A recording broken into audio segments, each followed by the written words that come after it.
Pledge of Allegiance.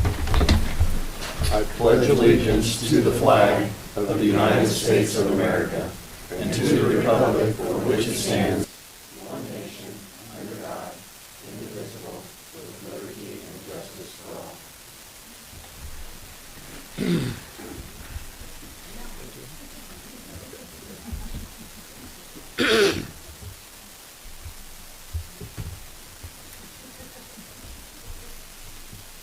Would you join me in prayer?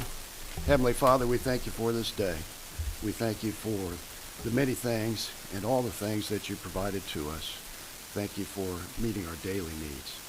Lord, we pray for our people. We pray for their needs. We pray for understanding and patience. Lord, we just thank you that we can come together and address our needs as a whole. Lord, guide the council as they seek to act in the best interests of the city of Hutchinson. It's in Jesus' name that we pray. Amen. Amen. Next item. Item 4, proclamations. 4A is Immigrant Heritage Month, and 4B is Juneteenth Independence Day. Okay, could I have Dave Sotelo and Esmeralda?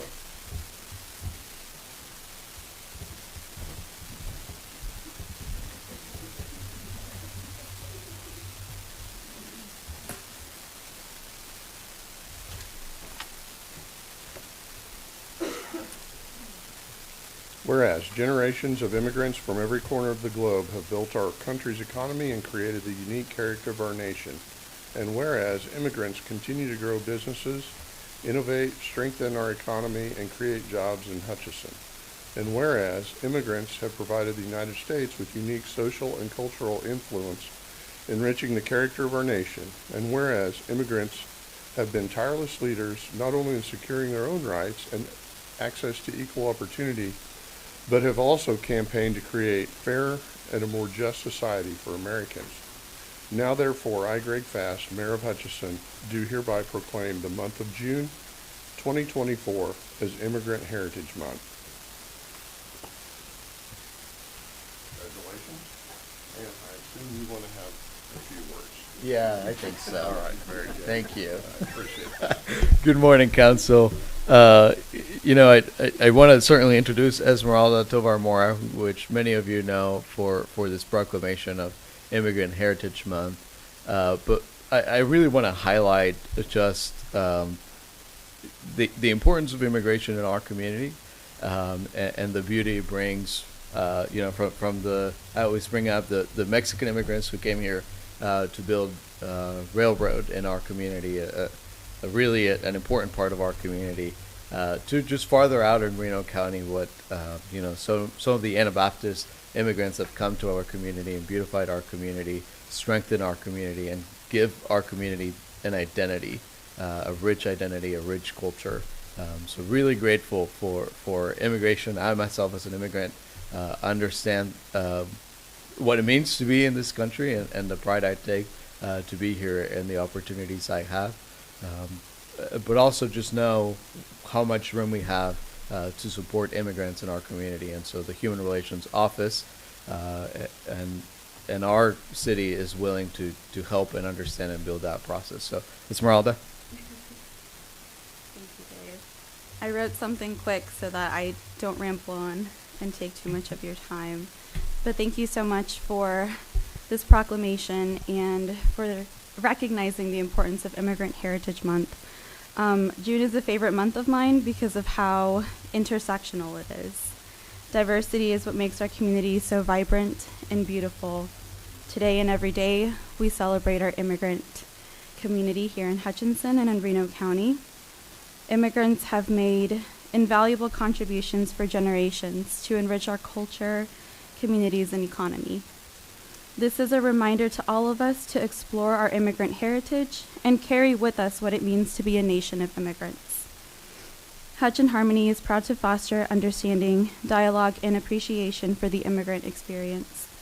We are committed to facilitating conversations and promote the people and spaces that keep our immigrant communities safe. Thank you, City of Hutchinson, for being one of those places. Support your local resources that work with immigrants, refugees, and migrants to help with their transition into a welcoming community. The right to live freely should never be a question of validity. The power of love and acceptance comes from a sense of community. Thank you so much.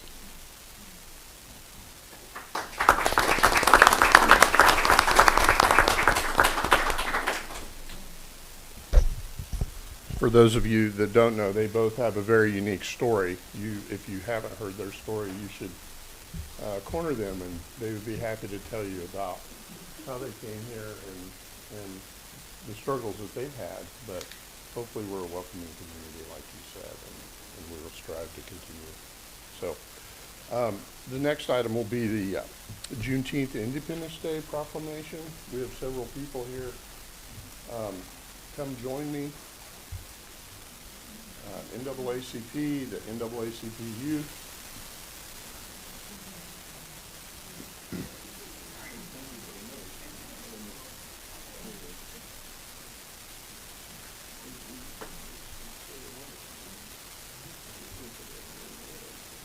Well, welcome everybody. Whereas Juneteenth is a celebration that commemorates the official ending of slavery in Confederate states, and whereas President Abraham Lincoln's Emancipation Proclamation was issued January 1st, 1863. But news of the end of slavery did not reach the frontier areas of the United States, particularly the southwestern states, until June 19th of 1865, when Union soldiers arrived in Galveston, Texas, with news that the Civil War had ended and that the enslaved were free. And whereas African Americans who had been slaves in the Southwest celebrated June 19th, commonly known as Juneteenth Independence Day, as an inspiration and encouragement for future generations. Whereas we acknowledge the historical significance of Juneteenth Independence Day to the United States and join the continued nationwide celebration of Juneteenth Independence Day to provide an opportunity for the people of the United States to learn more about the past and to do better with understanding the experiences that have shaped the United States. And whereas Juneteenth is a day to remember the moral strain and terrible toll of slavery on our country, but is also a day that reminds us of our capacity to heal, hope, emerge from those dark moments with purpose and resolve. Whereas we have come a long way in our efforts to promote equity and justice, there's still work left to do. Now, therefore, I, Greg Fast, Mayor of the City of Hutchinson, do hereby proclaim June 19th as Juneteenth Independence Day. Who would like to talk? Heather? I always love to talk. Thank you. What resonates is the 2 days that we're receiving proclamations for today, right? Immigrants that are moving to this country, people who want to come here. I think of 1619 in Jamestown when the first ship arrived with human cargo of slaves. That just sounded the button of when we talk about the beginning of slavery, but it began in this country long before that. So for over 400 years, and still today, it shapes the tone of this country. I want to congratulate the city of Hutchinson, because when I look around this room, right, every place I go in Hutchinson, all I see is white people. I come into the room of this city council, and you guys have invited us in and giving us an opportunity to share and resonate in that voice. As you touched on it phenomenally, thank you. There you are, hidden back there. She's so short I can't see her. But I want to congratulate the city and encourage you to continue your path of inclusion and making welcome all the folks that live in the city of Hutchinson. And so on behalf of this team, I gotta congratulate our youth. Our youth, our NAACP youth is just phenomenal. Their activities, and this is when we talk about 16, 19, and they probably think I was there, but I wasn't, right? You guys are the future. And your voice in voting and your participation is phenomenal and required. We need you more than we need anything else that's happening to guide what we're doing. And so I really want to thank the city, and I want to applaud our youth for their participation in these days. So.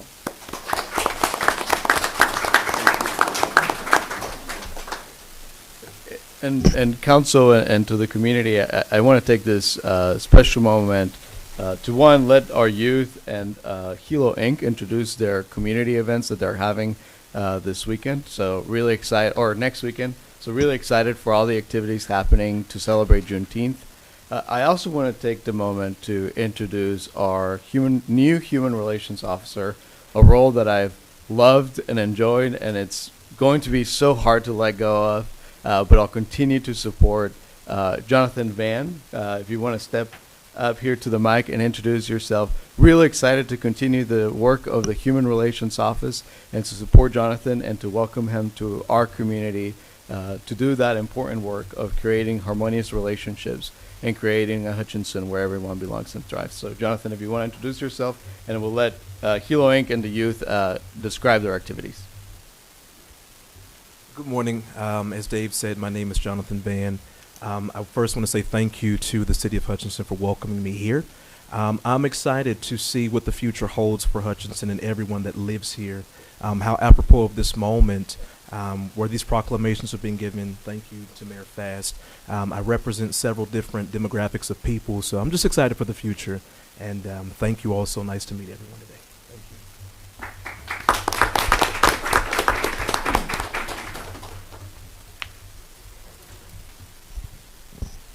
Good morning, City Council and everybody here. Shantina Tipton, founder and CEO of Hilo Inc.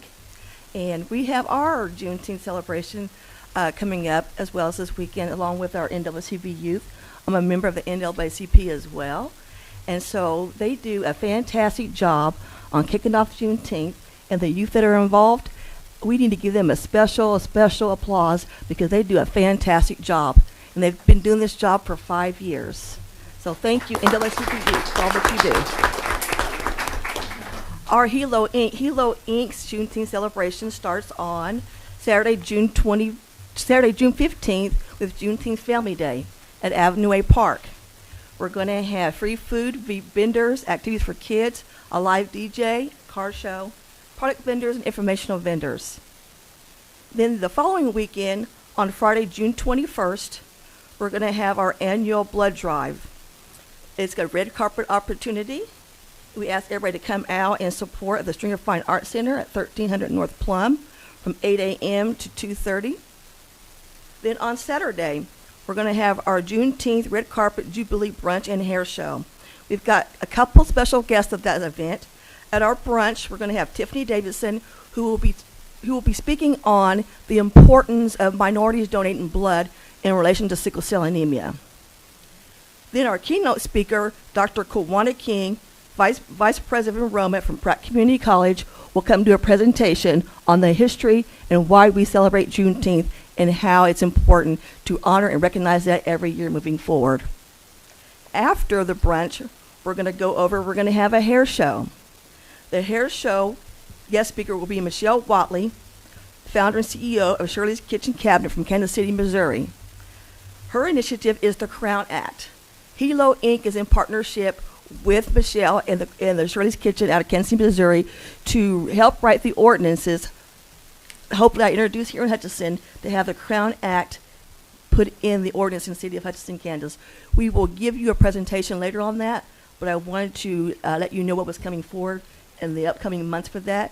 And so our hair show will be acknowledging all the hair of minorities and how it's important, how it's their heritage, and how it's important that a crown on those heads means so much to those individuals. Thank you very much for your time.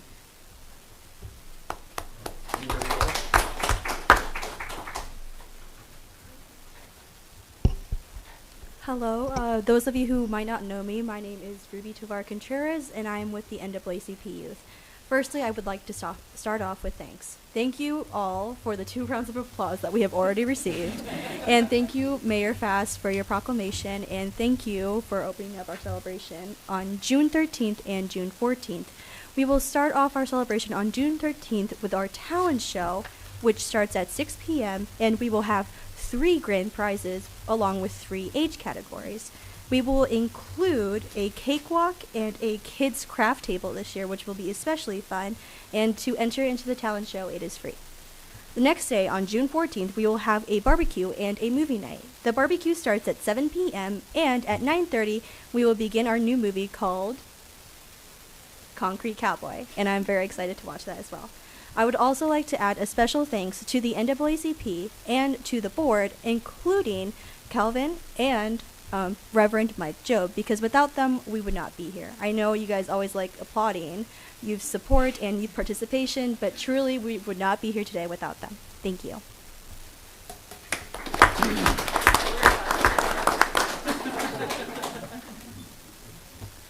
I might mention that all those events that Ruby talked about will be held at Chester I. Lewis Park across from the Fox downtown. Anyway, anybody else? Also, we want to give a special shout out to Hutchinson Hospital, who's going to have a whole lot of different tests, and the chef's going to be there, and healthy eating. So a special shout out to Hutchinson Hospital. All right, thank you guys.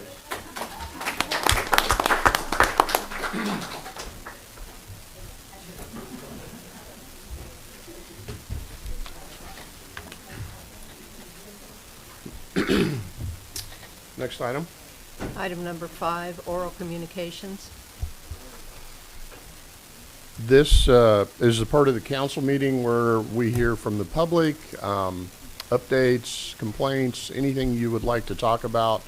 If it is on our agenda, you can wait till that agenda item.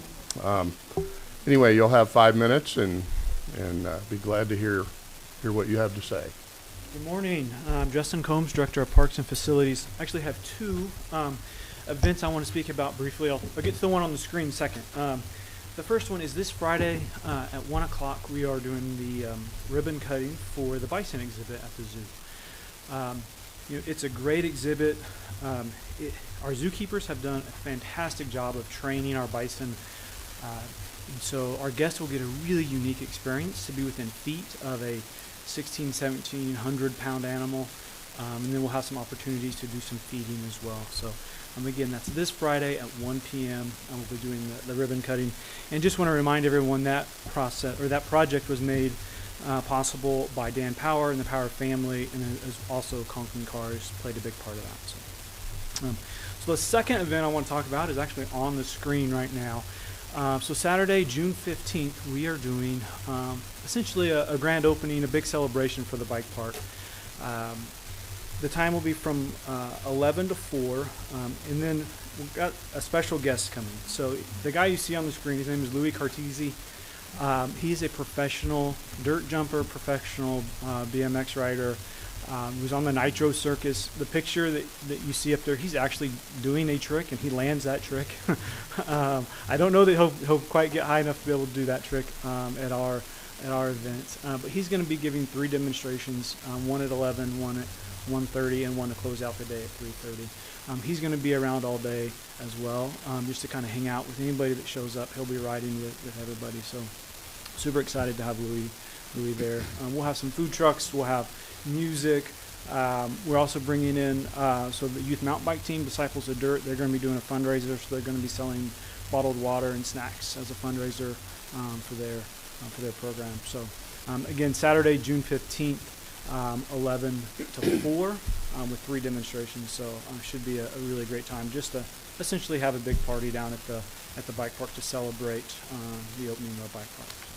All right, thank you, Justin. Any questions? No. Good morning. If you could state your name and address. Yeah, my name is Patricia Shamley, and I live at 4104 Panorama Drive, and I'm here with Misty and our neighbor Mary on the other street to Lakeview to talk about traffic issues that we're having in our neighborhood that we've been having for a while. Provided Scott with the petition that we have 2 different positions for some traffic calming assistance. So 4 years ago, my family moved in that residence, and my youngest son, Wade, was born soon after, and we have a 2-year-old. And so the first several years we were living there, we didn't go out in front. We were trying to keep them safe inside until they've learned, about traffic. And that's why I'm here today, because the concerns for my family and our neighborhood, and because that's our entire world right now. We cannot safely walk or ride bikes in our neighborhood due to the traffic speeds and reckless driving. And we would like your help in resolving our issues so it's a safer place for them to grow up in. While living there, I've dealt with food waste, trash littering our street, constantly having burials for animals that have been hit, and our mail being stolen out of our mailbox, so I can't even use our mailbox anymore. And I filed all those with the police department, and they did do a traffic investigation on our street to see the speeds. We provided that issue. They put 2 white lines on each side to try to help with slowing down the traffic. That was the first thing. It's only worsened the situation. Now we have drivers just driving down the middle of the road even faster. And you can come there's major times because they're using that as a street to get away from 30th. So I'd like you guys all to take a look at that petition. Most recently, I've almost been hit at my mailbox. And I'm going to let Misty speak next to what recently happened to her that brought us here to try to get more resolution to this. Good morning, Council. I'm Misty Harder. I live at 4105 Panorama. For a living, I'm a patient and family advocate at Hutchinson Regional. I advocate for people every day. I love people. I love our neighborhood.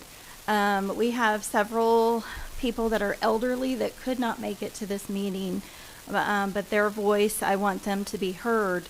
They are tired of the dangerous. We used to be able to walk. We used to be able to take a carriage. I've lived there since 2006. It was a very quiet street. It was a very safe street. Dillon's has moved in. I love Dillon's. It's close, but it, I think, has been part of the issue of the high rate of traffic.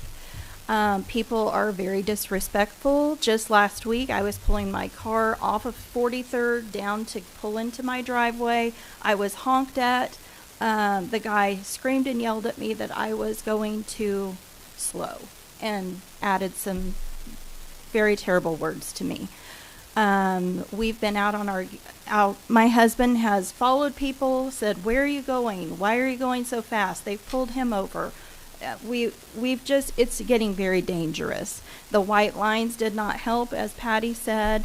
On the Friday before Memorial Day, my daughter was very pregnant, so I was going to check on her, and crossed on the west side of town, came back, found that one of our pets had been hit by a car on the street. I pulled over, put my hazard lights on. I had a door open in my car, and before I could get to our pet, a car was coming. I heard them accelerating, and I was standing right over the pet, which was in the middle of our very narrow street, which is a 30 mile per hour, which there's tons of streets with 30 mile per hour. They're huge, they're wide, they've got turning lanes. Ours is very narrow, very narrow. Anyway, I'm standing there in the middle of the street, and here comes this car. I look up, they're not slowing down. I get back, they hit my pet again. They did not stop. I then picked up my pet and got it off the street before it got hit again. I'm sorry for emotions, but it's just terrible to be disregarded and just disrespected. We pay taxes on our street. We take care of our yards. We love our neighbors. And I love the people that go up and down our street if they would just be respectful and slow down their speeding. We have documents that state that when they did their traffic study that there were people going up to 75 and 80 miles per hour on our street. Something has got to be done. I know that finances are tight for everyone, and our city included, but we need help. We're just asking for help for our street. I know there's issues all across the town, but we really, it's turned into just car after car. And we drive the speed limit, and sometimes we have 8 or 9 cars behind us on this little tiny street. I just want it brought to your attention, and I would like some help from you folks. It's very important to me to have a safe neighborhood and a safe place for my grandchildren to play. Thank you so much. Thank you. Let Mary take over. Okay. Hi, I go by Mary. My name's Marilyn Hornbeck, and I live on Lake Philo Road. Okay, and just north. Can you hear me? Okay. Just north of me, the road curves, and you cannot see going up there, even from my driveway going up there. You cannot see around that curve. Yesterday, I was pulling out of my driveway, and there was no one coming when I came up, or stopped and started to go. I looked in my rearview mirror, and there was a red Mustang almost to rear end me. He had to have been coming very fast to come around that corner. Now, I know that, I could probably take my little chainsaw and go up there and knock some of that down, but I don't feel like that's my responsibility, and I don't know who owns that strip. It's right next to the Panorama Lake. But it's, I don't know who. They keep selling that off and on because it's just the strip and you can't build anything there, But one day, 2 weeks ago, I was in the backyard and I heard 2 cars coming. You could hear them like downshifting or whatever they do with that. And they come around the curve on Waldron past 37th and just shot up, the street so fast. My little dog ran in the garage. They were just noisy and, they were racing each other on that road. And we have this day in and day out. And the trash, we pick up trash every day. Beer cans, pop cans, just regular trash, And we just wanted to be heard. Well, you've been heard, and I have read your letter, Patricia, that you mailed to Scott and myself. I know that we can certainly take a look at it again. How long ago was that traffic study done? I have it right here. Also, Tammy, she's the one that provided all this. Can I give this to you? Sure. And for clarification, Panorama is the west road, and right. Lakeview is the east. Yeah. Okay, So and Waldron- Panorama is the problem. Waldron turns into Panorama. Okay. Panorama is the main issue, but they're also So, getting on Lakeview. yeah, and the reason why it's like encompassing that is just when they have done other road work and stuff like that, or if we do anything on Panorama, it will affect them because it'll just cut right through. And, so you can, And the racing is absolutely terrible, and I have video of the racing and the noise that we are enduring on a daily basis. So that was June 16th, 2023. So almost a year ago. Okay. But it originally started with us contacting the police because of the different things. So they came back, and that's the conclusion when they actually told. We were trying to get patrol because if we just come through. Right, and- that's usually the yeah, first step in yeah, these issues. yeah. And Although, so they just said they didn't have the resources to do that, and that's what they provided. Okay. And a copy of the original, and then the online edition, which you would have seen. Okay, yeah, I did see this along with your letter. Okay, well, I promise you all, we will relook at this. I can't promise what the outcome will be, but we can certainly try for more police up in that area. I can tell you that the police respond when I get these complaints and I pass them on. I've seen with my own eyes, oh, there's an officer there now. Good. It's very similar to what's been happening at the end of, on the Frank Hart Crossing. We had some issues and now they're patrolling that constantly. So we will look at it. We need to talk to our engineers about it. I don't feel like I'm smart enough to make that decision, but your complaints are heard. I know that area. I do some work on the other street, Lakeview. I believe it's Lakeview, but I can see how that would be a racetrack, especially with some building going on across 43rd there. And I mean, If Tammy works nights at the hospital, but she can provide more details because of that, she has the perspective of what's happening at night. Mhm. And really wish she could be here to speak on the racing because it extends out to the Sonic and the car wash where Mhm. they meet, and then they are racing down those roads. If I'm up, I can hear it. It's woken my boys up a few times. So we really appreciate you guys looking into this and your help. And I talked to Tammy last night for about an hour on the phone, and we talked through a lot of that stuff too. And I'm aware of that racing up there, and this is my area, so rest assured I'm going to follow up with this and make sure we get this taken care of. Because a pet's one thing, you don't want to see a pet get hit, but you don't want something else like a child or something else happening. So something that we can try and prevent before something tragic happens. So I will definitely definitely reach out to me anytime, email, text, call, whatever, and I'll respond. We'll see if we can get something done for you. Have you guys noticed more or less traffic when school is not in session, like morning traffic specifically? It's all day. Okay. Usually Sundays, a very, very busy time. But school definitely, because we have the Plum Creek where our kids go, that picks up. That's another reason, multiple bus stops. Our neighbors across the road, I see them out with the tricycle going right to that mailbox, and it only takes a split second. That's my most concern is for my children. And you said Sundays was worse? Yes, yeah. Okay. Yeah, after Well, church gets out. I appreciate you all for being here. Usually we wouldn't engage like we are, but I want to understand the problem and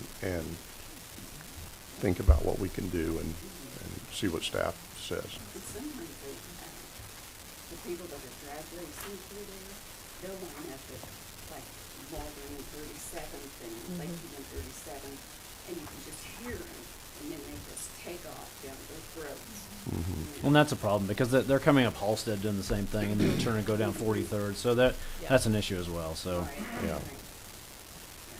All right. Well, thank you. Thank you. Thank you all.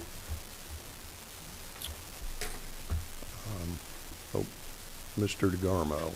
Hang on one second, Matt. Good morning. Good morning, Mr. Mayor, council members. My name is Greg DeGarmo. I'm the president of Service Employees International Union Local 513. We represent approximately 130 city employees, and I just want to take a minute this morning and welcome our new city manager to Hutchinson. Welcome you and your family.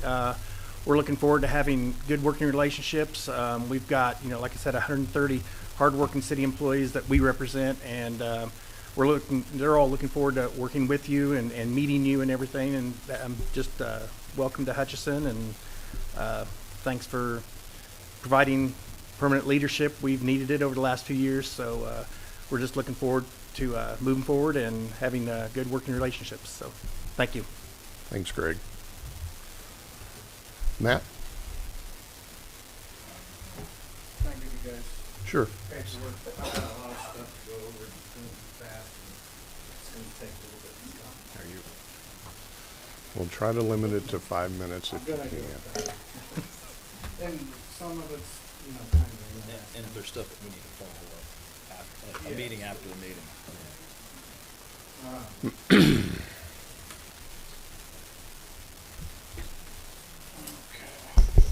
I've prepared a statement. My name's Matt Herron. I live on 1328 North Arthur. I come today to bring information about Axle Taxi service here in Hutchinson. First, I must say that I've been in contact with city code enforcement for 1 year about the same issue and have received no code enforcement. Hutchinson Police Department is unwilling, unable, negligent, or deliberately indifferent to the plights that I have made. Many complaints about Axle Taxi made to Hutchinson Police Departments have been ignored, or they have simply chosen not to make cases against Axle Taxi. I have provided in the packet that I will quickly go over for your review. Here are some indisputable facts. Axle Taxi is operating their business out of 1415 Arthur Street here in Hutchinson. This is a residential property. City Code Section 27901, subsection D, 1, 2, 3, and 4 are currently not being enforced. D starts out with the following: our additional regulations shall apply to home occupations. Waivers, variants from these regulations in subsection shall be prohibited. Let me give you the legal definition of shall. Shall is an imperative command, usually indicating actions are mandatory. Subsection D, 1, 2, and 3 has to do with noise, traffic, and employees. Noise is a problem. Traffic is a problem. They are a 6 to 7 taxi operation operating out of a residential area. City code is very clear about employees in residential property. Again, Axle Taxi is required to have a home occupation permit. At this point, I think it should be revoked based off of non-compliance. In this subsection F3 for revocation is what allows the city to do it. Axle Taxi has numerous parking of recreational vehicles and a school bus on his property in which people are living in. City Code Section 27905 subsection F has to do with RVs being utilized for residential C or dwelling purposes. Axle Taxi has people living in RVs on this property. I've included a pamphlet from Homeland Security on human trafficking. Labor trafficking is human trafficking. I can't say that again. Labor trafficking is human trafficking. He has employees living on his residential property in RVs. Again, I implore anybody, go by the property and check it out. City Code approved their taxi permit. They said on approval they would be running 2 taxi services, or 2 taxis at 24/7. Again, this shouldn't have been allowed, but again, at the time, I included a Hutchinson News article. Axle Taxi has gone to court for numerous violations.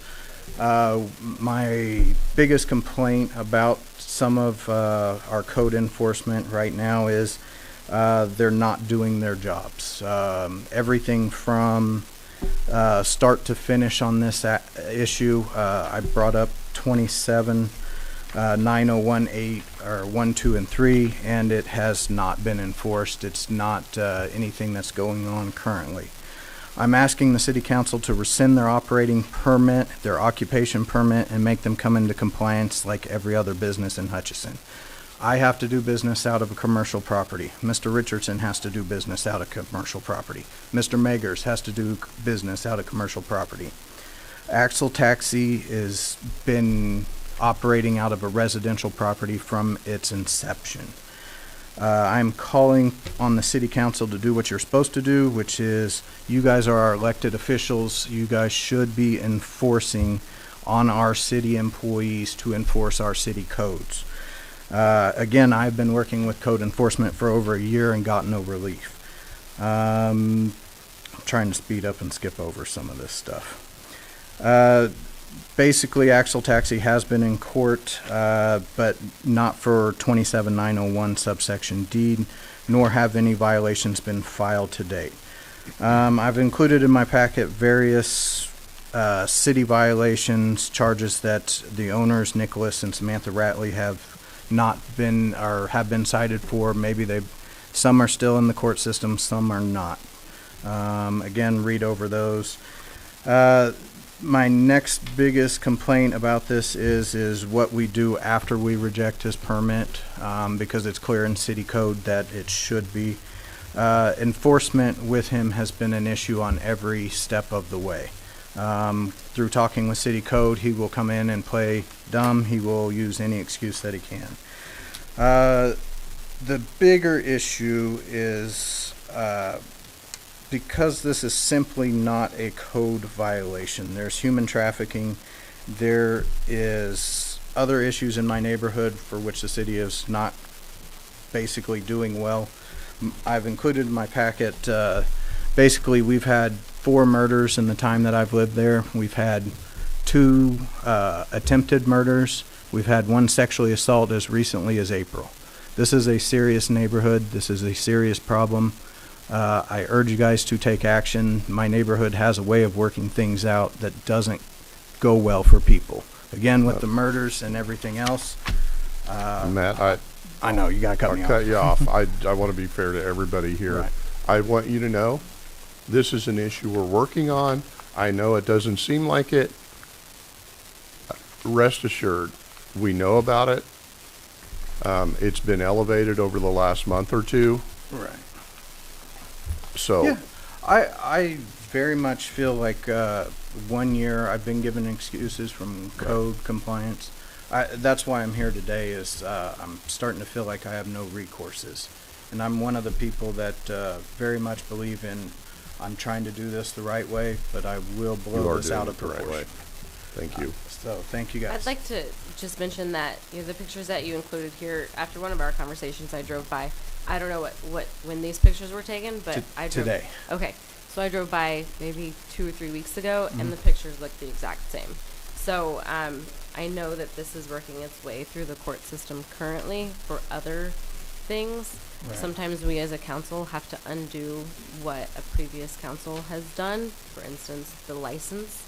I can't say that that's on the docket yet, but things like this really help us make that decision. There's nothing in here that is favorable to that business or to the property owner itself. I know that there's some There's maybe no 2 different distinction people on the there. property owner because the property owner, and this was another issue I had with code enforcement, they couldn't do a simple search at Reno County. My brother sold them the property over a year ago. Our code enforcement, again, through lack of experience, maybe not knowing how to deal with this situation, has chosen to do nothing. Mm-hmm. And in 2021, this is one of the articles that I pulled up after we had talked as well. It seems like the license for the taxi service was essentially provided on a, like, we'll just kind of see what happens. It's a necessary service. We need a taxi service in town, but they didn't know how it would shake out. And I think that with everything we've provided here and everything that code enforcement in the court system has, it's proven that that something's not working. And I think that it's time that we as a council get more serious about whether or not they deserve to hold that license. I think they deserve to hold the license. They just need to come in compliance. Not in a home. Not in a home, not in a residential neighborhood. The previous people were speaking about traffic. Imagine if you make money off of how fast you show up to somebody's house and how fast you get back for your next assignment. So again, if they think traffic's bad, I encourage them try getting ran over by an axle taxi. We've gotten to the point where we've put bricks in our road. Again, I'm one of those stand fast people. Along the edge of my property, I have now put in bricks. I've even contemplated buying nails. I always joke with people, if my business gets a little slow, I throw some nails out in the road and people come right into the doors. But that's one of those deals where they're flying around the corners. Traffic enforcement in my neighborhood is none. The only time the police come into our neighborhood is when we complain, and we get 0 services from them. So it's gotten to the point where it's laughable, but we're still calling because we feel like if we have enough complaints on file, and again, I would urge you, talk to Hutchinson Police Department, see how many times we have complained about just noise and general traffic violations. All right. Well, thank you, Thank Matt. you so much. And Stacy, I was by there yesterday. Looks the same. Looks the same. Phil? Well, good morning, council. Thanks for having me on a short notice and stuff. I thought it was time we can get Who are back you? and talk about the racetrack. Who are you? Phil Nightingale. There you go. Salt City Racing. Sorry. It's all right. Anyway, excited so far. We've had 2 races, and it's been very good. We've done can't get excited for June 21st to come around for the next race. We've had some good attendance. Not as much as I would like, but it's still doing very, very well. The people that have come have been very excited. I've went on both sides of the pits versus the spectator side, and it seems very good. We've made some improvements to the sound system because the sound system is less desirable, I guess you could say. So we've made some improvements there. We had the last race was on a holiday weekend, so I think that hurt us just a little bit. We were down about 200 people versus the first race, but excited for June 21st. Really excited for July 19 and 21 when we're bringing the Silver Crown cars there too. The best part is we put a lot of work and a lot of money and a lot of time and effort into the racetrack, and couldn't have done it without all the water. So thank you for that. That is very, very appreciative of that part of the equation. The racetrack has been very good. We have not burned up any tires like we did a year ago. We have had, I've been down at the track for the heat races and the features, and so far we have not burned up one tire whatsoever, so that's great for a racer. We've got a little bit more improvement to do on the racetrack to make it even better for more races as we continue to go. But my team and I are very excited where we're at and where we're headed. Appreciate everything the city council is doing to help us keep this thing moving. Greg, you came and spoke at the first race, so thank you for that. It's great. John, appreciate everything you guys are doing on your team. It's been very much appreciative on that side of the coin. But again, just wanted to come and report that it's going very well. It's going as good as I expected, and if not better than what I expected from that part, from that standpoint too. So just very excited. Well, thank you for bringing the folks into Hutchinson, and thank you for the work that was done on the track. I mean, I've been there, like I said, I grew up going there. And I don't think I've ever seen the track so wide. And you know, it's not single file racing, which was a lot of the complaints over the years. So anyway. Yeah, we got a little work to do yet to get it better yet. But you know, I brought Mike in from Iowa, and he does a lot of tracks and stuff. And of course, we talk to him. I bet we talk to him every day about what we're going to do, how we're going to prep the track, and keep getting it better. But you're right; it's going to get better as we go along. A lot of people said the same thing to me about the racetrack. Haven't seen the track as good as they've seen in many, many years. So. It hasn't been from a lack of effort. There's been a lot of money spent on that racetrack to make it, because we've got to have a good experience for the racers, let alone with the fans too. Well, please let us know how we can help if we need to help. So I'm sure we'll need some help somewhere, but again, what you've done so far has been greatly appreciated, and just thankful to the city of Hutchinson and the Reno County and everybody participating. And we just need to keep filling those stands so we can show that fair board this is the right decision to go race. Phil, I have an operations question for you. I know that picking the dates for this year's race season, you were a little cut off at the knees because the contract with the state fair wasn't signed until after many of the races around the region had already been set. What's the timeline for the renewal, if there will be one, and what's your date picking for the races look like for next year? Well, you are right. We were very much, like you say, cut off at the knees. We did not get to pick any of these dates to race. Did not like that at all, but again, it is what it is. We worked with as many tracks as we possibly could to not step on their toes or race in the same nights, but we are on top of Salina a couple nights. I do think that hurt our car count last race we had. We are meeting with the fair, every one of their meetings to report to them too. I will report to them in October on another proposal, how to keep that racetrack open. And yes, I need a multi-year deal. There's so many things that I want to do there that I'm not doing right now just because it's unfeasible for a one-year contract. So hopefully in October we can get a 3 or 5 year contract with the fair to keep that going, and then Katie bar the door for everything we have on our list, what we want to go do to that racetrack and the facilities and stuff around there to do that, and let alone bring in some other sanctioning bodies. We got very lucky with the Silver Crown to bring them here this first year. Just got luck of the date that date was one of the dates they gave us, and the Silver Crown cars were available. But there's other racing sanction bodies we want to bring in. It just we got to start that in October to get something for 2025. You know, we're racing basically once a month. If we can get things dialed in the way I'd like to, I would love to go to 2 nights a month in 2025. But we just got to hopefully we can get everything past the board at the fair And the best way we're going to get that approved to me is to fill those stands and show that this community wants to support that racetrack and wants us to keep racing going for many, many years. And I think that will prove to the Fair Board that that's where we need to go. And then hopefully 2025, I can really have some good dates. Not race on a holiday weekend. I don't think that's a good weekend to race, just because everybody's got so many other activities and things going on. But to be able to pick my own schedule, pick my dates, and work with the other racetracks so we're not on top of them, I think will be very huge. I'd love to see an economic study like you gave us a while back. So whenever you have one of those, at the end of the season or what have you, Sure. please bring it. I think we'd all be interested to see that. Sure, and I will, as soon as we get some more races under our belt too and Yeah. stuff like that. And I think the real proof in the pudding is going to be the July 19th and 20 race when we bring those cars in, because I think that'll be a good, we're getting so much response out of that race already of people that are coming.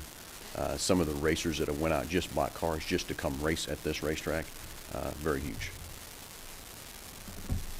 All right. Any questions? Well, I wanted to say that I didn't make the first race, but I did make the second race, and I hadn't probably been to a race since I was probably a kid with my grandparents, and that was really pretty exciting. I'm looking forward to going back again, and I just want to congratulate you guys on the investment you've put into our community and what you're willing to do.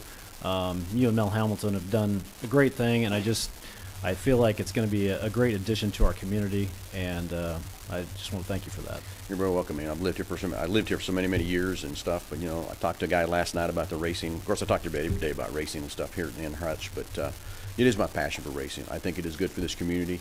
I think it's great. This track has got so much history and so much things behind it and stuff. It doesn't need to go away. It needs to stay in this community for sure. Well, the spectator experience between the first race and the second race is quite a bit improved. I'll say that. It was so much just getting all the cobwebs worked out on some of the stuff that happened. Yeah, we did. I will tell you, we went into the first race with a lot of unknowns. We went in the first race of very nervous. I wish I'd say that from that part, but I think the sound system was a huge improvement from that part too. But we'll keep getting better. After we get done, we sit around and visit about what we're going to do different, how we're going to keep things improving, and it's a daily conversation at the store with everybody involved to how we're going to keep getting it better. Well, I think a lot of the spectators that attended the first race, okay, this is how they're wanting to do things. Now I know better. The second race, I'll know how to get my tickets and the online. Yeah, and now that people are getting used to it, it made things just went smooth. Yeah, and the ticket thing is, and I got to stress that a lot. A lot of people have had some negative comments about my cashless situation, but I want everybody to understand I'm doing that so I can go into that fair board with not speculation, not just a swag idea, but I can say, here's how many people came through the gate, and here's the money that went in the bank. So there's proof of exactly how many people there, and not inflated numbers or whatever from that part. I have good, honest proof numbers to show that. So the people that are, having a hard time with it, I'm sorry, but I hope everybody understands what I'm trying to do. I'm trying to put a good story and a good facts behind this to be able to go to that fair board and say, here's the numbers, here's what's going on, and here's why we need to keep racing here in Hutch. So. But I do agree with you. The first night was a little hesitant on getting people in the stands, but the second race was much better. So from that part, and there's some things on my race pass, which is just, I think it's really cool how that can work. Buy your tickets before, save time, and just walk right through the gate and go. So. Very good. Thank you, Phil. No, thanks for having me. Appreciate it. Thank you. Anybody else in the audience that? All right, Mary, next item. Item 6, consent agenda. Anybody have any questions, concerns? I read through everything. I do not have any questions. Same. Call for a motion. I move to approve the consent agenda and authorize the mayor to sign. Second. Richardson? Yes. Garza? Yes. Magers? Yes. Goss? Yes. Pass. Yes. Next item. Item 7, ordinances and resolutions.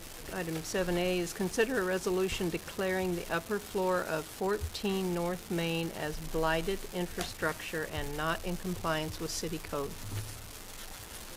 Good morning, Council. Dave Sotelo, Director of Strategic Growth.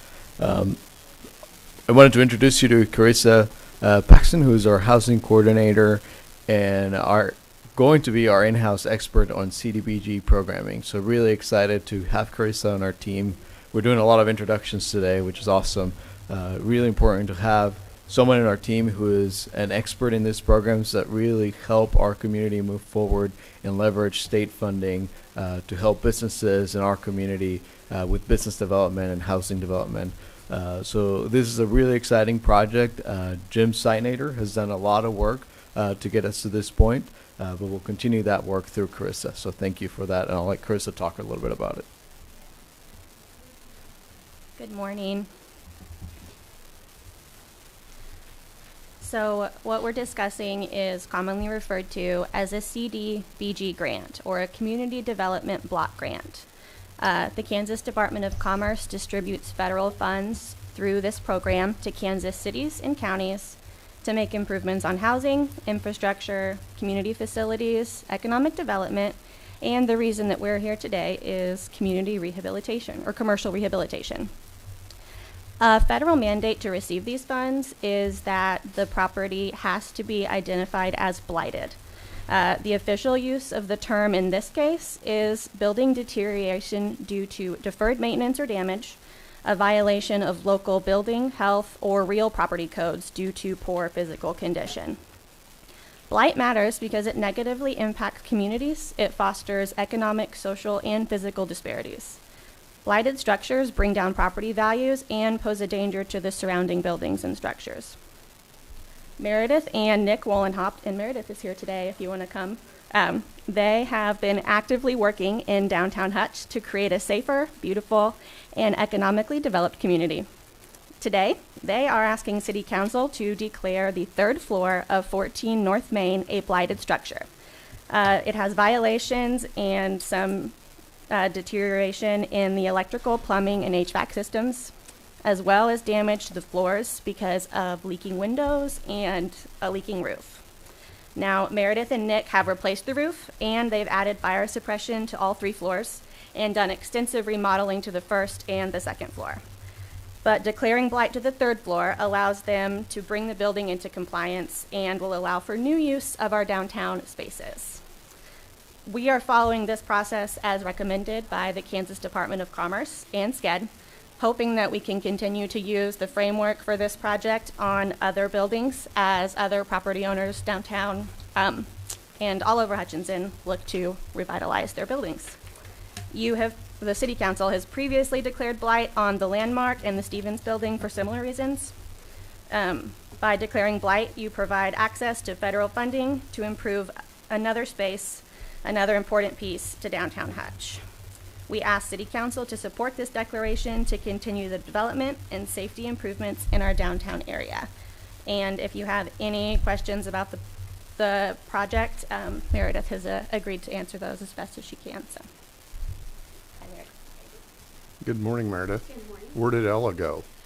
She's at art camp at the Okay. Art Center. She was trying to join us, but it ran a little late. Okay. So that's her priority today. Very good. Do you guys have any questions? I think it's more procedural than anything. Well, I can't, I really don't understand this. Means you don't want to use the third floor? Is that what you're doing? So by declaring it blighted, it gives them access to this federal funding that they can use to renovate that third floor and then use it. But they cannot access that funding until you guys say that, yeah, this floor is blighted, and then they become eligible for this funding. It's similar to what happened with the building on South Main a few years back. It was declared blighted so the coolies could access funds to help improve that property. Okay, I just don't want to make it even harder with our inspection department. I mean, I don't know. It's just, to me, we're making I don't know. It just, I guess I don't understand it. I guess now you explained it a little bit better for me. So we have to condemn it so you can get money. Right? A blight is not quite a condemnation by any means. It is just a statement of it's an official statement of its condition. The first and the second floors are not blighted. The resolution only applies to the third, which right now you really can't use for anything. But when you declare it blighted, then the Department of Commerce can distribute these federal funds to fix these structures and really specifically to the infrastructure of the building to bring it into compliance and make it safe. Okay. I think what might help is to know that Nick and Meredith are requesting this. Okay, that's great. Yeah. Good. All right. What's the goal of the third floor? What will it be used for in the future? So our goal is currently the only infrastructure that's there is electrical from the 30s, so the building 1934. So lights and everything is, but so there is no heating, no air, no plumbing up there. So the goal would be to renovate the space to be usable, as currently it's not at all, as she stated. So we would like to, bring more business downtown, whether that is connecting the restaurant. I don't know if you're familiar with the building. So it used to be the Santry. It was several different restaurants over the years. So it kind of connects to that. So it could be a venue space, or even just an artistic collaboration space, studio space, or just a commercial, just kind of depending on what kind of tenant we could get. But basically the goal is to be able to utilize the space. The building is 30-some thousand square feet, and that whole upper floor, the footprint is maybe like 12,000-ish, 12 to 15,000 square feet, I'm not sure exactly, but front to back. So it's a lot of space, a lot of usable space that could bring even more business downtown. So we're business owners downtown already, and we want to expand that with our building. So we've already worked with the city and the fire department and with the HEAL grant previously to get our fire suppression system up to code on all 3 levels. So we have main, mezzanine, and second floor. So the goal is just to create a usable space on that second floor. Okay. Thank you. Any other questions? Is the bottom and second story, or the mezzanine, are they currently rented? So the main floor, on the first floor, we have 3 tenants currently. Okay. The restaurant is not leased at this time. That's been kind of a struggle to get it leased, but it's fully furnished, ready to go. Tables, chairs, fully finished kitchen. There's even dishes, pots, and pans. So somebody just needs to walk in with food, food and drink. So to answer your question, just the first floor currently. All right, Jim, did you have something to add? Yeah, I would like to add.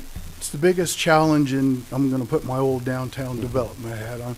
It's the biggest challenge to our Main Street are these huge buildings in the middle of the block that were designed as department stores to supply goods, and they needed back space and inventory so that, there wasn't the Amazon or the next day delivery or all that back in the 30s. So they needed a lot of space because they not only had their showroom, but they had their space for inventory. So that building was designed for that purpose, well designed, a beautiful building. The mezzanine area is the connector to the 2 floors, but it doesn't match up at all to today's egress, ingress. So to reutilize buildings like this, it takes a mix of new uses, and that's what Meredith and Nick are asking. We worked with SCED and the Department of Commerce for the right language, because we see this as very important, because in almost every block downtown, in the middle of the block, you'll find a building very similar to this. And the only way, in my opinion, to make those buildings lively and usable again is to find a way to use the mix of new uses. And this will be a perfect project. It's Bob Ging's, one of his great visions, where he connected Main Street to the parking lot through this building. It's just ideal. So this is a great test project, and we'll learn so much from it. And I just strongly encourage you to say yes, because you're not only saying yes to help the woolen hops, you're protecting the investment on either side of that building. Because if you've ever been down here and seen a downtown fire, and how great our fire department is to stop it from going either direction, but if it happens in the middle of the block, doesn't matter which direction the wind's coming out, somebody is going to be impacted by that. So this is truly a safety measure, not only for Nick and Meredith, but for their neighbors. And it's just critically important to the future of reusing downtown buildings. Is there an elevator currently?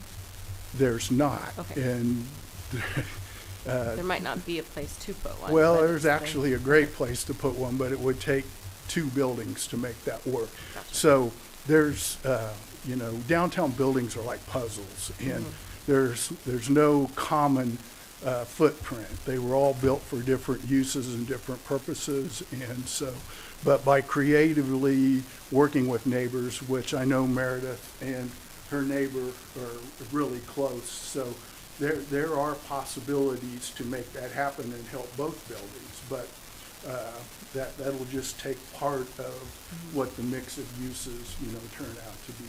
But I think it'll be interesting in 10 to 20 years to see, as we do and support some of these projects, what those spaces can be used for, what they're going to look like in 10 to 20 years, how we're going to repurpose them. I'm excited.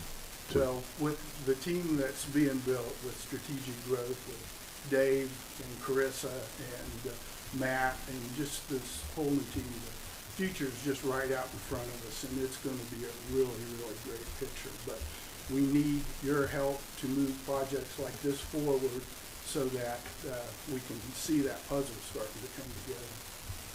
I'm interpreting this as Jim wanting to stay on for another 20 years. To see it through. No, as exciting and fun as it's been coming back and working with Mary Grace and the staff and all that, I mean, I know my limits and my time is coming to an end, but I do want to help out in these types of projects, and so excited about Enrico being here, and we just Hutchinson's better days are ahead of us, and I don't think I felt that so much when I retired back in 2020. So really, really excited. When you retire again, just don't change your phone number. Well, that's probably the first thing. Oh, no. Well, as far as our second floors downtown, that's been something that's been a point of friction for years now, is how to develop those second floors and make those properties more valuable for investors and businesses wanting to locate downtown, and going through theories like strong towns and whatnot, trying to get more density. This is one of the issues we've had, is try to develop that. It doesn't cost us anything to look at something and say, hey, we agree this has fallen into disrepair. We would consider it blighted, especially if it helps open up funding for people to try to make investment to make it easier to move into second floor spaces downtown. I don't see a reason why we wouldn't be on board for something like this, as long as it's legitimate. Because if someone says they have a space and we're going to declare everything blighted, well, then we could go down a rabbit hole. But we have enough good examples of what we consider to be blight. That I don't see a reason why we wouldn't approve Well, this. I think you make a great point, and that is our infrastructure is already there. It doesn't cost specials or anything for people to develop those if somehow we can make it easier for people to develop second floors. And going and further with this, there's been opportunities that I feel like some people downtown have missed out on, especially, I think there was a grant that came out recently. So if you had plans already drawn up, you could apply for this grant, but it was a short window. Yeah, and So it was a little bit of money. It wasn't a lot. But how many things have we seen over the last few years that, hey, if you have a ready project, there's funds available, you can apply for it, there's a 2-month window. And we've got a lot of people that could have applied for different grants, and what's going to happen in the future is, as funds become available and those funds get put out for potential grants, if we don't have anything ready, then it's going to hurt us on trying to get some of those funds. And you could always get into the debate on, hey, it's our tax money, but it's a part of our job to try to get as much of that money back to our community as we can. That money does help our community for sure. And these grants have enough teeth and enough stuff built in to hold you guys accountable that I feel absolutely comfortable approving this. Yes. So part of the grant is, I don't mean to overstep, but part of the grant is a follow-up, and it's a continued relationship with SCED. So we currently have a relationship with Stephanie Marsh at SCED, and We do monthly reporting based on not just financials, but activity at the building. So with our fire suppression system, you know, all 3 levels now are fully sprinkled, operational, and up to code. And so that was a big portion of that. But on the CDBG grant, it's very similar. So there is continued reporting required. That not only, like I said, the financial piece, but they want people in the building. You know, it has to be a business minded plan. So we have to put together a plan that says, yes, we're applying for this grant. You know, it's being determined that it's blighted on the level, but how is this going to benefit our town and our state? So it has to be a revenue producing space. So it can't just be, like he said, just a kind of on a whim thing. So it's a plan, and it's, I believe, several years after completion of the project that there's continued follow-up. Okay, thank you. And to answer your question, there is an elevator in the building. It's just a freight elevator, so not, it wouldn't apply to the purposes that we want to use it for. Okay, I'll call for a motion. I would move to approve a resolution declaring the upper floor of 14 North Main as blighted infrastructure and not in compliance with city code, and authorize the mayor to sign. I second. Richardson? Yes. Garza? Yes. Megers? Yes. Goss? Yes. Bass? Yes. Next Thank item. you. Thank you very much. Thanks, guys. Thank you. New business 8A, report from Abby Stockbrand and Heather Faulkner on the utilization of ARPA dollars for childcare. Good morning. Good morning, City Council. I am Abby Stockbrand, and this is Heather Faulkner, and we are consultants with the Reno County Child Care Task Force, charged with doing the work that you all laid out before us, as well as the Reno County Commission and the resident study that said that child care was a main priority and that we needed to work towards new solutions. So we're excited to give you an update today about what we've learned in the past year, where we're going in the future years. And I will figure out how to advance this slide. Okay, so just to kind of level set of what the mission was of laid out to the Reno County Child Care Task Force and Heather and myself, was our mission is to build systematic and sustainable and equitable child care solutions that will benefit providers, parents, and businesses throughout Reno County. So we were really looking at the future of, you know, not how we can Band-Aid it right now, what can we build and rethink how we do child care in the future to make it a sustainable thing for everyone in Reno County. So Heather and I, again, are the consultants, but we have a great task force of people that you can see that are represented up there with their organizations. We also have a few here with Terry Mayu, Lacey Mills, and we just always appreciate all of those organizations' support throughout this, as well as your guys' support, because this can't be done in a vacuum. It has to be done with many partners to make it feasible and doable for our community. So throughout this past year, we have engaged a lot in the in how do we support providers, existing providers, because we needed to make sure to retain those slots. We have engaged with over 62 child care providers, whether that's homes, groups, or centers, just based on their classification. And that's upwards to, 85% that I foresee as a part of the home providers. And so we have a large percentage of home providers engaging with us, and almost 100% of centers are engaging us in some way, whether that's we're providing funds for them in strategic ways, or we are providing training and things that are essential to their function and quality that they continue. The $2.5 million of additional grant funding received, you may or may not remember about a year ago or so, we were awarded $2.5 to expand slots and that would be 372 child care slots, and that's, child care is birth to 5, so we're not going above that school age threshold. And we were able to, leverage our dollars, our work that we had already done with many partners, about 8 partners throughout the county, and attract $2.5 million into our community to help with the facilities and getting those up and running.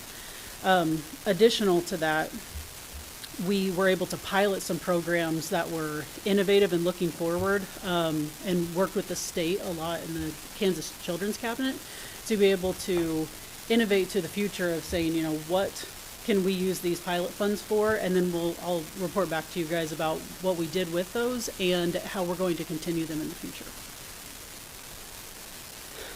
So you can see kind of the representation throughout the county, and we had a lot in Hutchinson as well.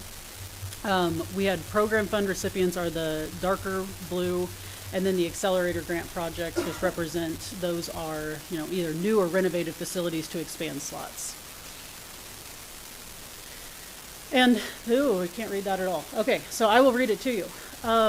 So this is just one representation of what the retention grants and some of the other funding has been to our existing providers. We needed to make sure that we were taking care of them before we expanded, and we could also learn from them and gather data from them about how we can make the biggest impact. So Denise Willis says, I don't have enough thank you words to express how much these grants have helped me. With the cost of living and groceries rising, I wouldn't be able to continue this work without putting myself under. And I have some data to show you what that has meant for providers for the last 3 years, and then how we are trending now, and it has made a difference. So I mentioned the innovative communities grants that we received through the state that we were able to pilot 2 programs, one of those being infant incentives. So with the data that we've collected from existing providers, we know that whether you're a center or a home, you have a deficit even with the parent pay and other, DCF or whatever that is. There is a deficit of $5,200 per infant slot annually that providers typically take on that debt or try to, mix their ratios into some of those older kids in order to make up some of that. A lot of this is due to, if you're a home provider, that takes up 2 of your 10 slots that you can have, or if you are a center, the ratio is 1 staff to 3 infants, which don't put 3 infants with me. So, I don't want to increase those numbers at all. So that's a big feat for anyone. So we know that there's that deficit. What can we do to make up that deficit to the providers so that they don't have to take that loss every year? And then the thought would be that they would increase their infant slots, because we do not have enough infant slots in our community. So we were able to pilot that, work with over 60 providers with over 85 infant slots. And we have heard, if you guys can continue this and show us that this will be something that we can plan on and budget for, we can incrementally increase our infant slots, whether that's a center of adding, 1 person to add 3 infants, or if that's a home provider. So we saw great success with that, and with our innovation and expansion dollars, we will continue that program throughout 2024, 5, and 6. The other innovative communities grant that we used the funding for was to pilot training. So you'll see that we had 4 different training dates on there, and it grew in registration mostly every time. We started with 34 registered and attendees, and then went to 76. And that was in a very short time period. So it shows that people need this training. The training is required by KDHE to keep your license, and all the people within it have to have that training. And Heather was able to coordinate with a lot of our providers and be able to get quality training that was meaningful to them. Sometimes they go to training that's for school-age kids, and they want to know what can I do for my 0 to 5 kids.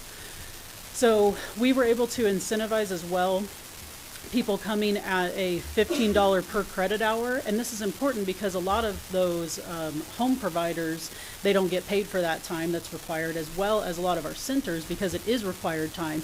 They must pay their employees to go, but that is not something that then they get any revenue from, because they're not watching kids at that same time.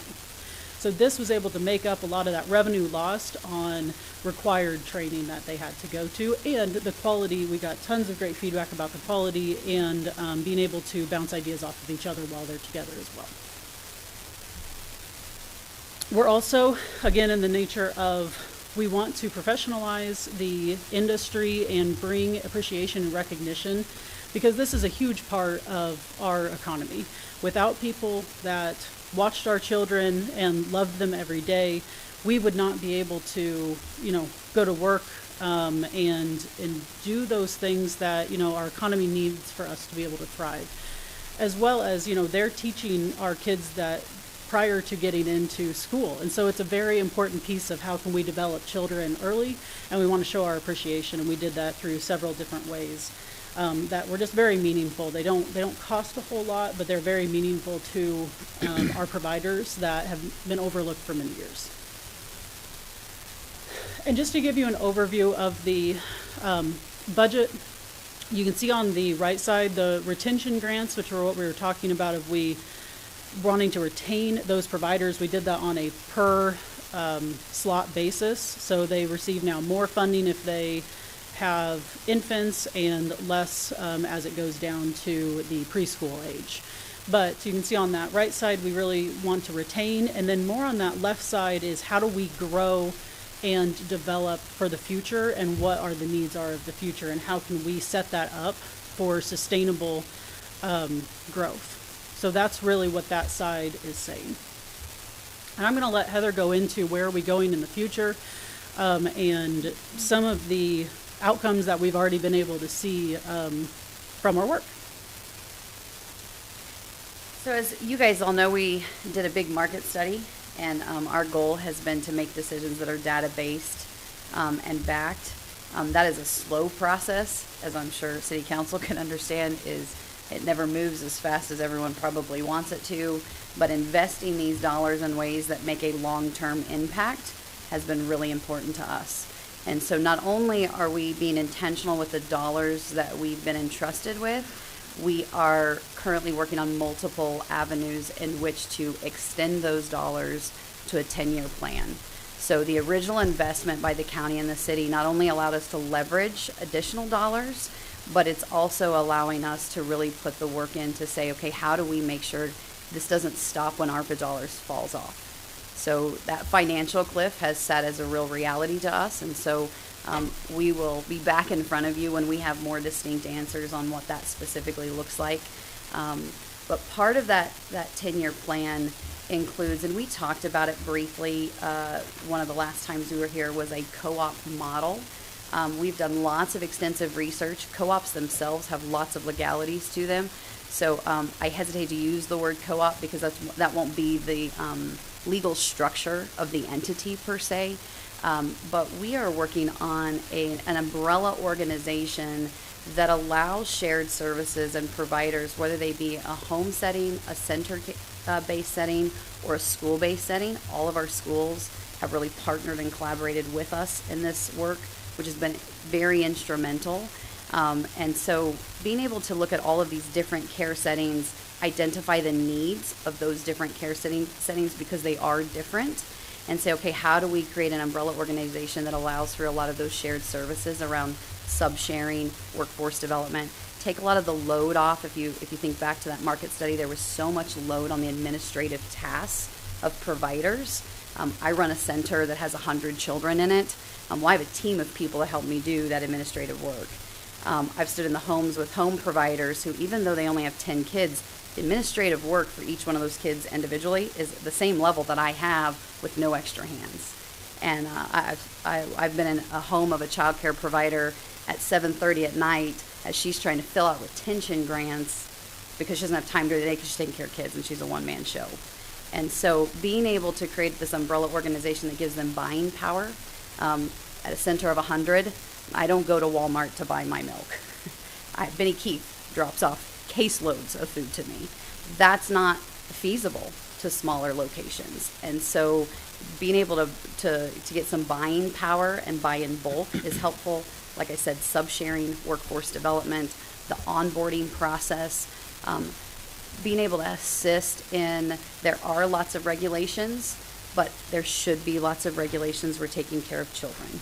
So I'm never an advocate, though I work in this industry, and there are times it is a headache to work through regulations. They do it with the intention of keeping children safe and protecting providers. And so maneuvering through those sometimes can be a challenge. And so being able to provide some assistance, not in necessarily meeting regulations per se, but for example, my center just has a process for onboarding staff that's just really robust, and I don't think about it. It's just a systematic, as many of you run a business, it is a systematic onboarding process. Places that have less staff, they don't have that systematic onboarding process for staff. So onboarding new staff, training new staff, getting them up to the requirements needed, I can do in 5 days. Other places might take, say, 30 to 90 days, and now they're out of compliance. So any way that we can be intentional about saying, how do we really take an industry that really has never had an industry built around it, and provide a structure that allows people to say, hey, this is an industry I'd like to be in, but I don't even know where to begin. We've had lots of, Abby's going to show you a slide that we're really excited about that really shows the work that we're doing and the trend and the impact it's making. When we stood before you right as the market study was taking place, we had lost 9 providers, 8 of those being centers and 1 of those being 8 of those being homes, 9 of those being the 9th one being a center. We didn't want to continue the trend of losing people.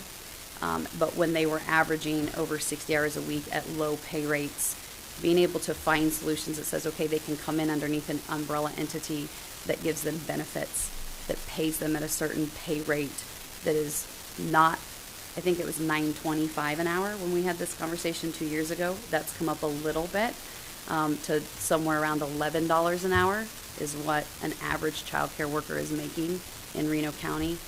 We want to bring that up so that we're in, it's not where we want to be, but it'll be a starting point. So we are looking between a $14 to $16 an hour range. So being able to do that, you can't share benefits unless they share payroll. So just working through all of those business structures that people that get in childcare did not get in childcare to make money. And they didn't get in childcare to run a business. They got in childcare because they love kids, or they want to take care of kids while their kids were growing up. And so any way that we can kind of provide that business structure to this industry that allows them to do what they're good at and take care of kids, and we can kind of offload some of that business aspect to it, that's our goal. So that's really what we're working on in the near future. We already have some buy-in from some partners on how that's going to shake out and look. So in the next 6 months, we'll have some real specific answers on those exact pieces to the puzzle. So, do you want to show that one slide? I don't know where it's at. Nor do I know how to use technology. Okay. I'm like a geriatric millennial. Do not know how to use these things. So just to kind of reiterate a bit, what we have learned in the last little bit is this is really, in addition to what Heather has mentioned, is in order to have an efficient business, you have to have efficient data sources. We all know this. But we currently lack the ability to access that data, and so we're trying to figure out, and we have figured out, how do we gather the data we need to in order to efficiently run businesses, and how do we get people to plug in several different ways, even if they don't want to be under the umbrella formally, but can still be a part of this software system. 93% of home providers don't have sound business practices, but that's again because they didn't come in to this to be a business, and because the margins are so thin, if not negative, on a lot of childcare places, you have to be very sound in order to make it float. Current business model is no way to have employee benefits, and so we've created that as well. And then businesses are tasked with daunting for all the industries. So again, trying to decrease the barriers to entry for people as well as decrease the load so that we can maintain. So this is what Heather was talking about. I'm really excited to share this with you because you never know, especially at the beginning, how your work is going to affect the people that you're serving. And there's only so much that, you know, we can gather intel and we can gather information, but until this comes from KDHE, that's when you really see that it's a testament to what's working. So from 2020 to 2023, and these were of January 1 dates, we were a -9 average trend year over year of losing home providers specifically. That's at that top line in the blue. And from January of 23 to January of 24, we now have changed that trajectory to a +12. So that's a testament to listening to the providers of what their needs are. Those retention grants are not only taking the -9% away, but they are also changing the trajectory of we have more providers as well. And then the center, which is the light blue line underneath it, we had recently lost one center, and now after 2020 we stayed steady, and now we are growing from those accelerator projects that were helped and funded through the state of Kansas. And so, you know, we know of several more that, you know, once we report on 2025, those will be higher for the centers for sure, and we presume then for the homes. So we're showing that it's working. We're changing the trajectory of what we wanted to do, and now we need to continue that growth.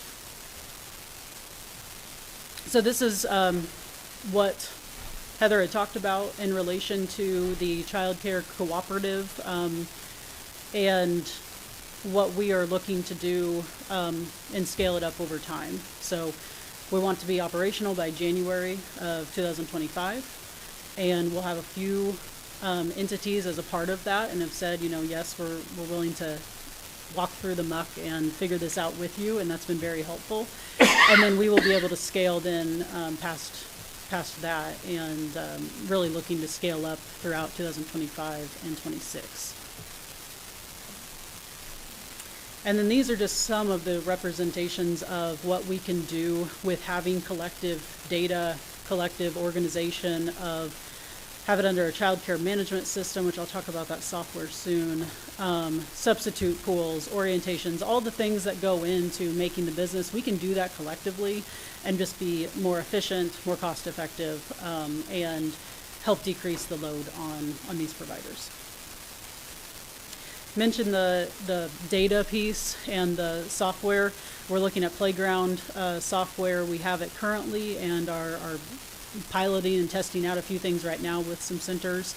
But the features that it does is it has, you know, billing, attendance, registration, communication. It has it all in there. But then if we have people plug into that software system, then we're able to tell you in real time how many infant slots we have available or not, or how many do we need. We're able to tell you in real time all of that data, as well as, let's say a home provider does decide, you know, they want to retire, because that is a goal for a lot of them, is they want to retire. I think some of them, one, are hanging on because they can't afford it, but two, because they're thinking of their families and their kids that they're serving, and they just continue to keep watching kids. So this would actually take some of that pressure off of them to say, hey, we can reassign your kids. We know their ages. We have all of their information, and we also have then the database that tells us where the openings are at. So that alleviates the barrier on the parents as well to be calling 1,000 different places and saying, you know, do you have a spot for my 18-month-old and my 2.5-year-old? We're able to have much more visibility into what's going on, and that has a lot of efficiencies as well as for parents. And streamlining other services such as bulk buying, shared services, systems mapping throughout, just to make sure that we are efficient throughout an entire Reno County and Hutchinson system. So we'd welcome any questions. We just appreciate your guys' ongoing partnership and support. You and your staff have been wonderful to work with as we work through this, of really revolutionizing what childcare could look like in our community, and we appreciate your partnership. I think you both do a very good job presenting the situation, and the comment walking through the muck, because you look at this and you're sitting there going, there's really no great way to solve this as a whole. it's kind of a catch-22 no matter what you do in regards to, I have to go to work to afford childcare for my kids, and I can't afford childcare for the kids by going to work, so I stay home, but now I don't have money, so I need to go to work, and it's how do you solve that? Well, as grandparents, we even talk about that. Yeah, but I mean, it's crazy. I did want to ask a question. Has the legislature had any help? I don't mean financial help, but I mean, do you know where I'm going with this? With some of the regulations, we want to keep the children safe, but it seemed like even before I sat in this chair some years ago, there was talk of, how do we fix this? Has there been any positive movement with help? Yeah, so I was on a call about 2 weeks ago that I've been in this industry now 25 years, so when legislatures say that maybe there were regulations coming, I didn't hold my breath. But I was on a phone call 2 weeks ago with a partnership between KDHE and DCF, because DCF does play a big part in this, specifically as a funding stream for a large group of families in our community. And there are some legislation that is up at Topeka. We as a task force have been very involved. We had members of our task force go up and speak the original proposed regulations. I don't know, I couldn't find a child care provider that was backing them. But what they have proposed today, I don't know that they solve a lot of problems, but they definitely will be a helpful process. It will be a help.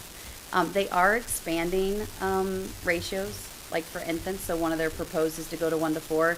As Abby said, if you've taken care of one infant, trying to feed 3 at the same time.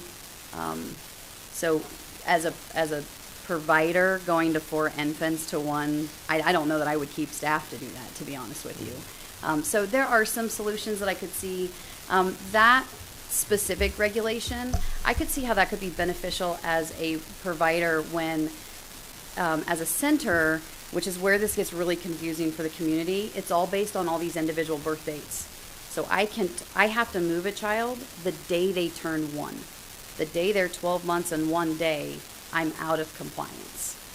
So if that's a Wednesday, I got to transfer a kid, and Stacy's nodding her head because they're on bottles, and there's just a lot of pieces to that is not well thought out for the day-to-day operations, as most regulations aren't. And so expanding that could allow us some breathing room when you have birth dates that overlap and things like that, but to really run a classroom with 2 additional children in it for an extended period of time. So I think KDHE is really working hard. Our governor is working really hard at trying to solve this.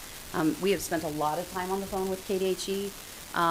They are very well aware of what's happening in Reno County. In fact, I would say Reno County, we're probably pushing off right now the amount of counties reaching out because Reno County is so far ahead.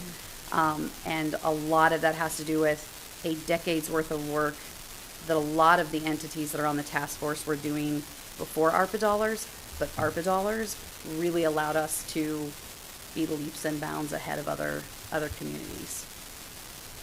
I will say, I think it was in November, I was at a conference it was like the other city council people within the state. It's just our region, but they were asking me what you guys were doing because they were all very excited. They wanted me to tell them what they were doing. I was like, you need to ask them. I'm not really sure, but watching what you guys have done over the past year or so, I'm trying not to cry.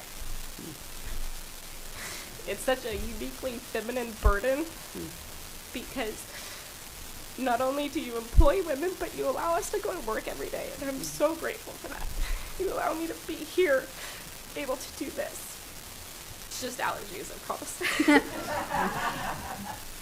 But we're so grateful, and we don't need a brand new shiny building to make a difference. You guys are doing that, and you're proving that every single day. I'm so grateful that we have you. That's all. Thank you. I don't think any of us are going to follow that. Although I think I interrupted you with the discussion about, how do you balance? It's you're forced to a Band-Aid situation on it. There's really no.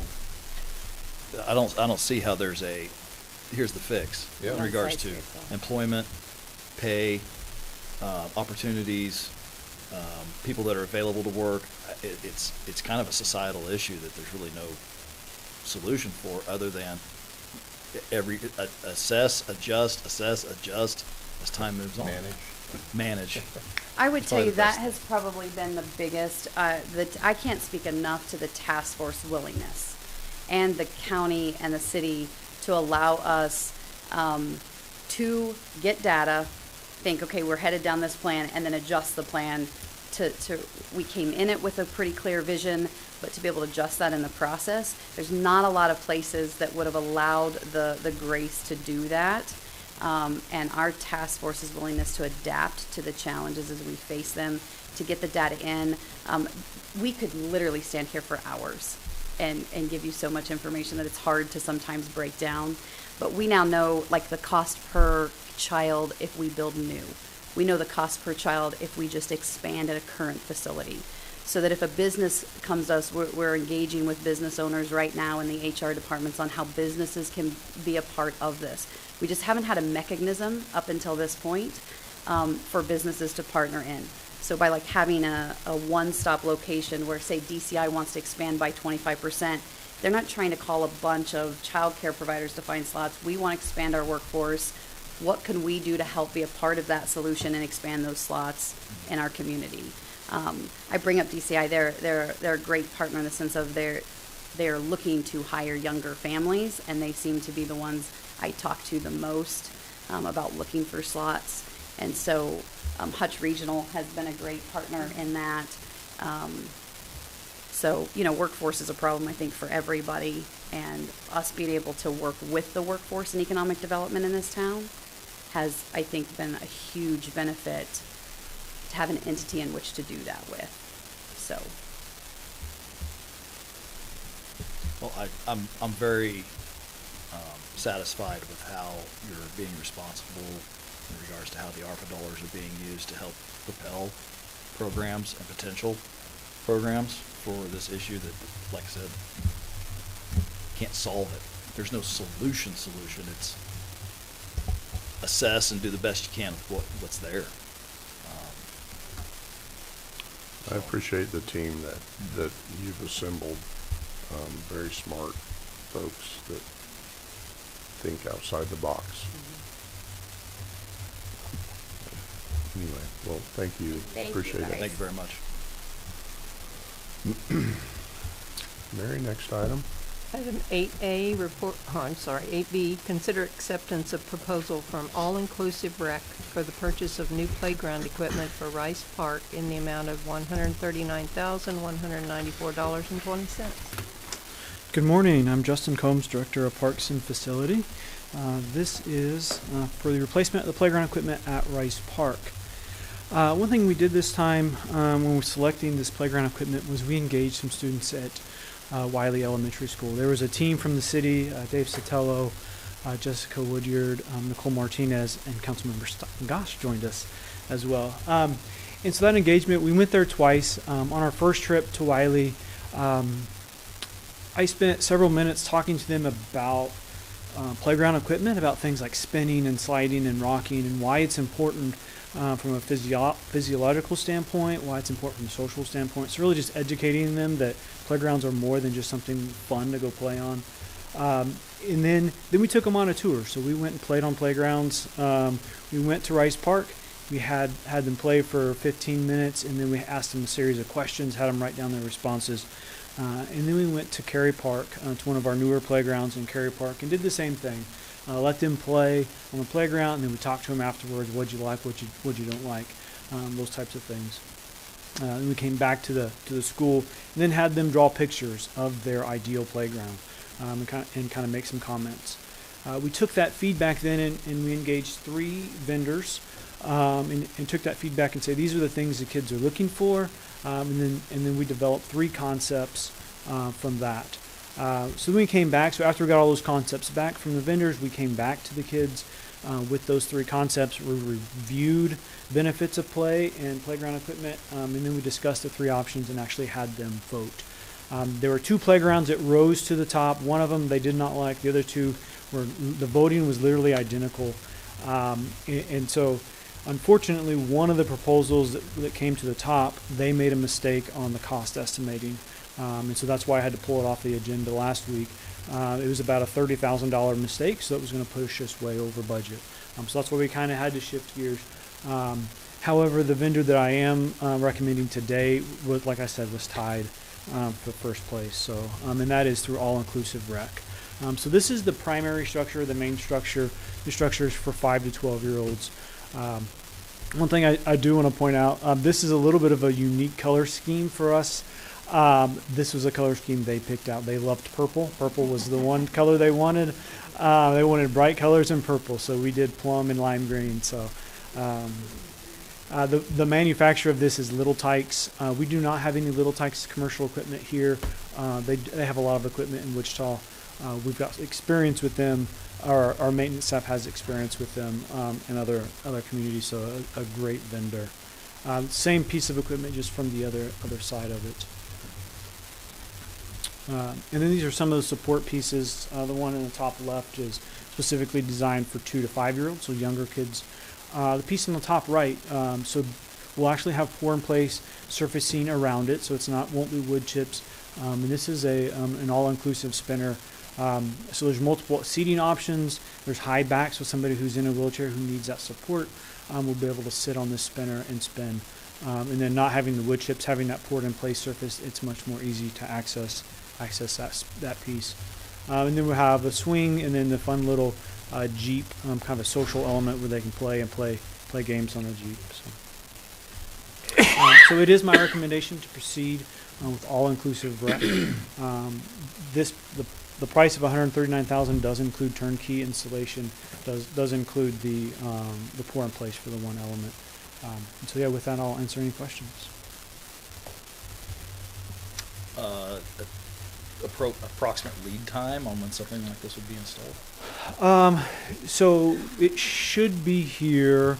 They told me 8 weeks from the time we order it. So if we order it now, which is early August. So we're already planning on with the Wiley kids, when we do have it up and running, we're going to bring them back. I'm going to have them play on it, get them out of school again to go play on the playground equipment. They're really bummed about that. So the lead time is changing rapidly for playground equipment. We were 20 plus weeks on the last playground we installed. So. The Revolution inclusive spinner, I see that on their website it shows that it comes with straps. Mm-hmm. Are those, because I can't really tell from here, are those permanent straps, or are those ones that you would bring yourself? Those are permanent straps. Okay. Yep. And do you know how many come with the equipment at installation? I do not, but we will definitely ask for extras, because those are the types of pieces that do get vandalized and get damaged. We have straps on another swing. I want to say in one of our park in Cary Park. We haven't had to replace them, but I think we have extras for it. So. And then is that the only? So there's going to be the tire swing and then one set of swings, yeah. Yep. I guess it's not tire swing. That's one of the ones on the? Yes. Yeah, that's a multi-person lounge swing. I forget, it's got an official name. But yeah, we can get multiple people. You can also get somebody who's maybe doesn't have the core strength to sit. They can actually lay on that swing and be pushed. So.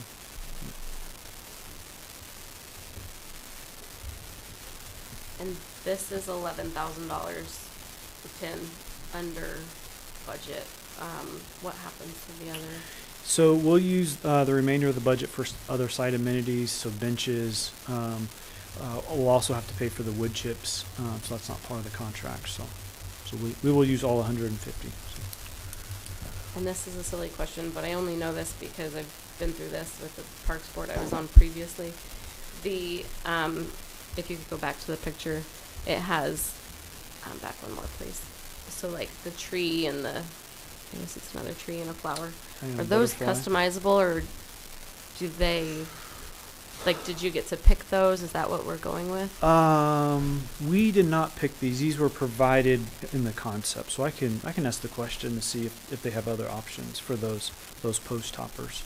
The reason I ask is because I love the purple, and it seems like each new park kind of has its own thing, and then the kids call it that. So like the Dragon Park is Orchard Park, the Mountain Park, the other one that I think it's Grandview that looks like a boat. And so if there were like one more consistent theme on those, it seems like that would be what the kids pick up on, and then they're like, let's go to the butterfly park or something like that. That's just okay. Yeah, I can ask. I mean, there is a butterfly, a flower, a tree, and maybe a leaf petal is maybe what the other one is. So yeah, we could do consistent across all those posts. I doubt there would be any additional charge for that. So. That would be cool. What would you prefer, Stacy? Okay. Depends on what the options are. Yeah. But I mean, it just seems like if they were all more of a theme, that would be super cool. Yeah, my kids do the same thing. Dragon Park, because they don't know the name of the actual park. Yeah. Just the event. Yeah, that was a theme we started. So the first playground that I did was right outside of the park office, which is called Fort Cary. So if you remember, years ago there was a wood structure there, so we replaced it with wood-looking elements. So it looked kind of like a fort. So that one's Fort Cary, and then So I like the ideas of the butterflies. Just doing butterflies across. See if we can get a lime butterfly. So I'll ask the question to see. Yeah, and then I know that there's a billion other elements that in the future could be incorporated into this that have different types of themes, whatever you decide to go with. But we did ask the question early on about surfacing. I know there were some comments and questions about the wood chips that, it does meet ADA minimum standards, but it's definitely not ideal. To do a port in place, or we even looked at playground artificial turf for these sites. Just the surfacing itself would have been $115,000 to $120,000. And so it kind of shut that conversation down about doing it all. And so then we started looking at how can we at least find one piece we can do the better surfacing with. So. Is it something that you would consider in your budget to, instead of doing a equipment replacement on a future project, to do just a surfacing project? Yeah, so there's a new product out that I'm really interested in. It's a little bit more cost effective. I think it's supposed to be more durable. They're using it in the Kansas City market. That I want to do some investigating on to see if that's something, because we can always go back on some of our newer playgrounds and install the surface. So there's a handful of, I want to say it's City of Shawnee, I think, is using it exclusively. So that is something I'm definitely looking into, is going back to, because we've got 8 or 9 playgrounds that have been installed in the last 6 or 7 years. So definitely something I'm looking into.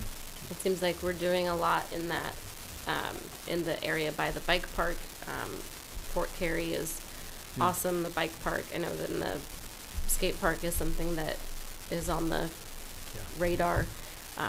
Improvements at Hobart. So it seems like that area would be a great option to do a surface improvement project at one of those parks, and then you have something that's totally handicap accessible on the south side that I think a lot of people would enjoy biking, walking, and driving to. Real quick, up there to the corner, up there on your corner equipment. No, go right there in the corner, right-hand corner. Now, that green thing in there, you take your hands and you help spin it, right? Yes. Oh, right, I'll be there. Yeah. So it's like a giant sit and spin. Or merry-go-round. Yeah, that's like the fair, right? Yeah, I'll be there. That's great. Okay. First one. I'll let you know when it's ready. Appreciate it. Yes. All right. Have a motion to approve this. I move to approve the proposal from All Inclusive Rec for the purchase of new playground equipment for Rice Park in the amount of $139,194.20 and authorize the mayor to sign. I'll second that. Any other discussion? All right.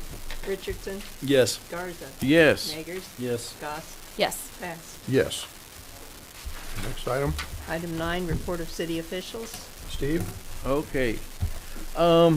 Yes, first thing I want to do is tell our city employees they're out there working on the branches and stuff like that. We have a lot of branches down. I'm gonna he'll have a report on that, and they're doing a great job. Also, last Saturday, I was asked by Dean Brigman, he was a former city council, to come speak to the polio organization and their board. I went over there, and he wanted me just to speak on different things going on in the city, which I did. I had a good time.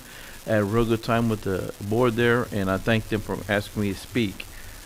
Also, I have an idea.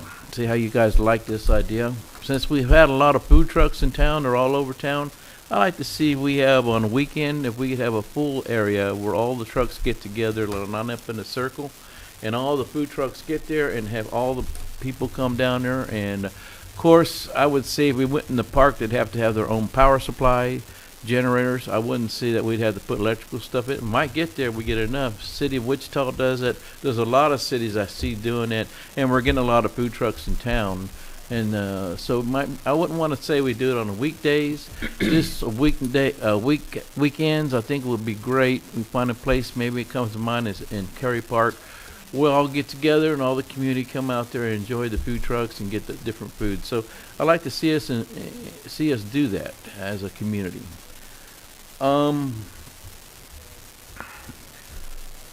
Also, would like to welcome our new city manager. Welcome. As you can see, City of Hutch is a great place to live, and it's a great community, and I think you'll like it. Other than that, that's all I got, sir. Thank you. Yeah, John? Yeah, so one, I wasn't trying to make light of how you feel about childcare with my poor excuse for a segue. All right, I wasn't trying to make light of it. It's important. Do we want to discuss moving the city council meetings to evenings at some point? We can discuss it now. No, I'm just playing. Do you just want to vote on it, or what do you? I would like for us to at least have it on an agenda item to take a vote on it and see if we need to move forward past that subject. I would like to see it something that we move to the evenings in the future so people can plan their schedules around it. But I think it's important for us to weigh in on it, make a decision, and move on. Okay. If that's something we can get on the agenda. That'll be fine. Mary, will you put that on the next agenda? Do we want to have a specific start date, and then, or do we want to further discuss it and see yes or no? Is there interest in doing this? I think we should do yes or no. Is there interest in doing this? I would say we want to put a start date at least out in September. Yeah. So people can plan their because people have already planned their summer schedule. But I think we need to talk about it, not during comment. Okay, that's fine. Make sure that's on the agenda for next council meeting. You had more, I'm sure. Yeah, so something I've been looking at, and it keeps coming up, in regards to blight in our community. Ironically, we were talking about downtown. So over the last few months, I've looked at how other communities around the country have handled vacant, mostly commercial and industrial properties. Some of them actually have fines. And one thing I looked at recently, so we have code minimum maintenance requirements for the downtown corridor in Chapter 8 of our city code.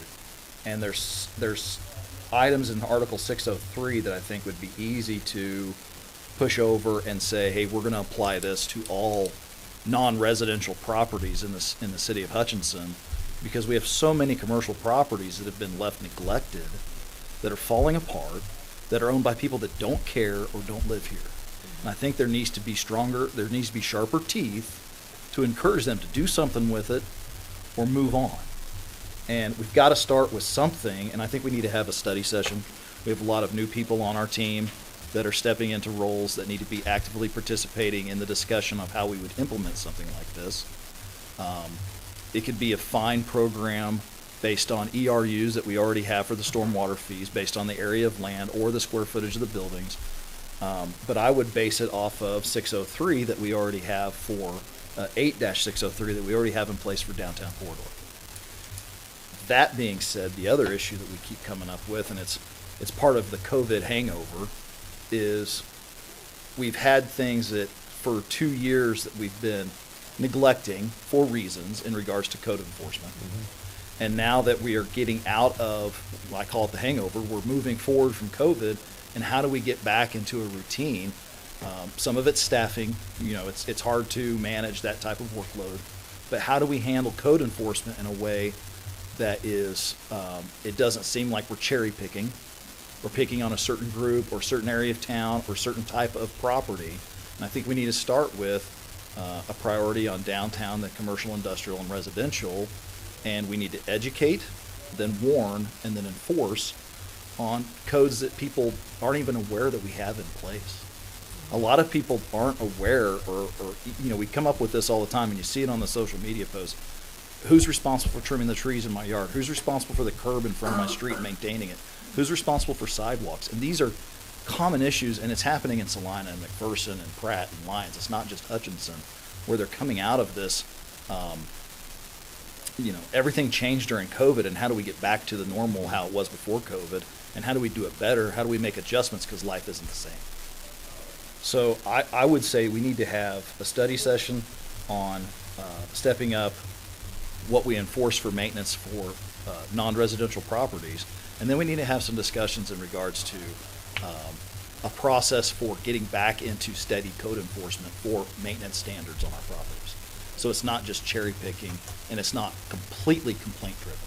Some of it has to be complaint driven because you can't be aware of certain things, like how long is this car been sitting in someone's driveway that's fallen into disrepair. You need to say, okay, now we know about it, we take note of it, come back later to see if it's still there. You don't know that just doing regular patrols around the city. And we're not trying to do regular patrols around the city of code enforcement. They're just, it's a heavy lift. We need to find out a way to logically approach it. All right. Any questions on that? Let's start with the non-residential blight property. If we could schedule a study session at some point, possibly after a council meeting.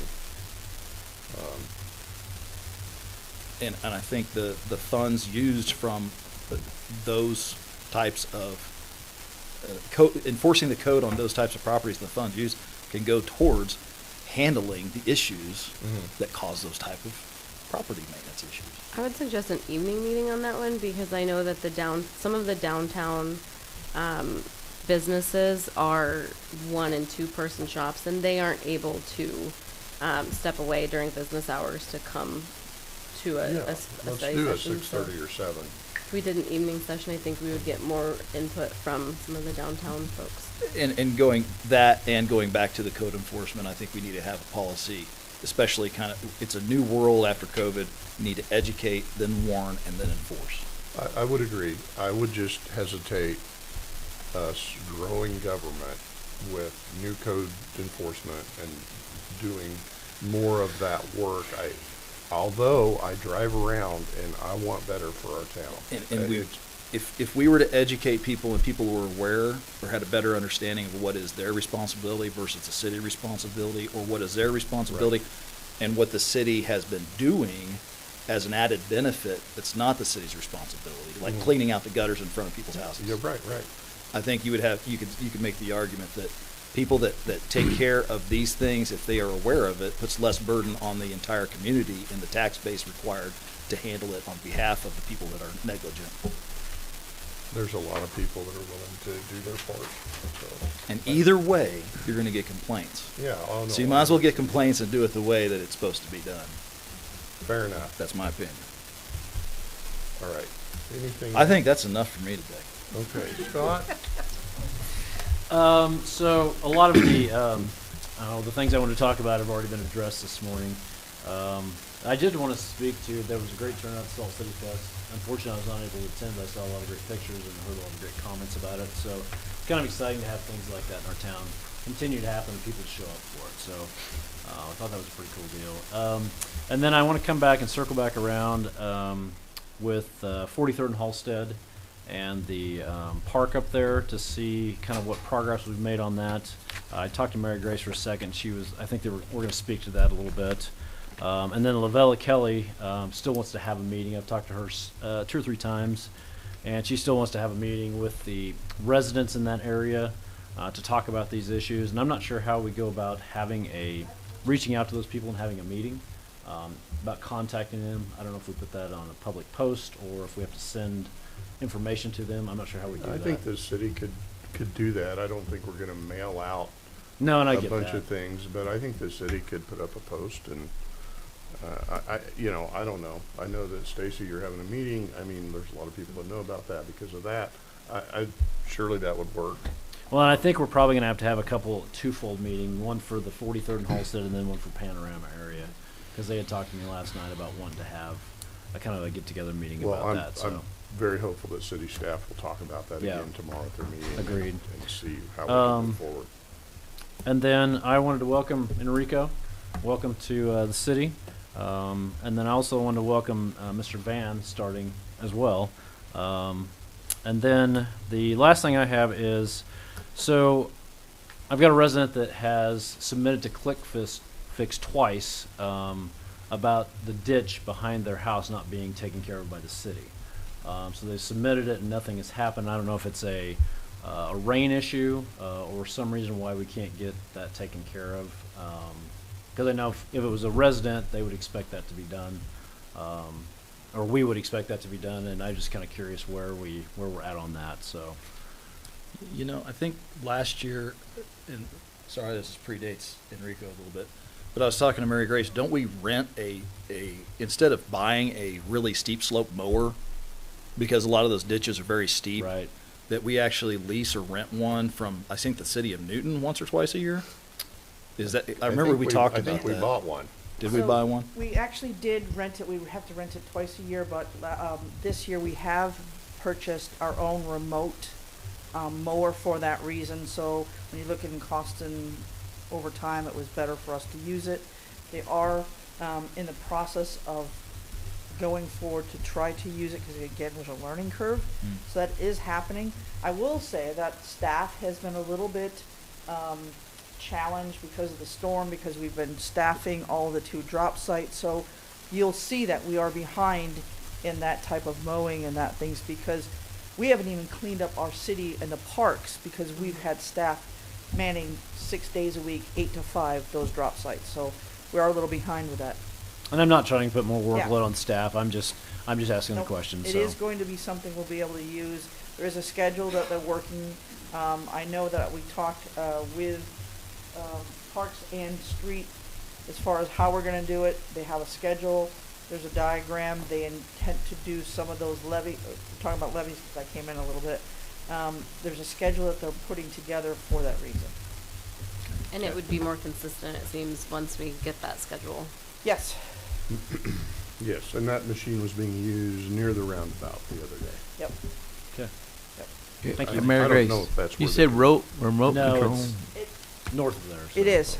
Remote control? It is because of the safety concerns with the steepness and things of that nature, and there's a multitude of reasons why it will be successful for us to have and use. Well, I've seen it somewhere, and I thought to myself, there's no driver there. Yep. So you answered my question. That's why. Okay. That's all I have. Stacy? Yeah, we've had some really good events. Salt City Fest, 3rd Thursday, the Monarchs home opener. I will say that we went on a bike ride this weekend, and I did notice that, like you just said, Mary Grace, that the city's been inundated with the drop sites that we haven't gotten to our own parks. Can you enlighten us on what's the timeline that we will get to our parks? Has there been any? So we're actually talking to our team right now, because we are keeping the 2 drop sites open. It has been over 6 days. We've had over 315 dump trucks, loads of debris taken away to the landfill just in 6 days. So it continues to be a process. We will keep the drop sites open. We're trying to figure out if we can pull back some staff right now. The team is starting to look at, I've seen the medians are being taken care of. They have pushed all the things to the edges so they can go around and pick them up. So now we're pulling back from the drop sites.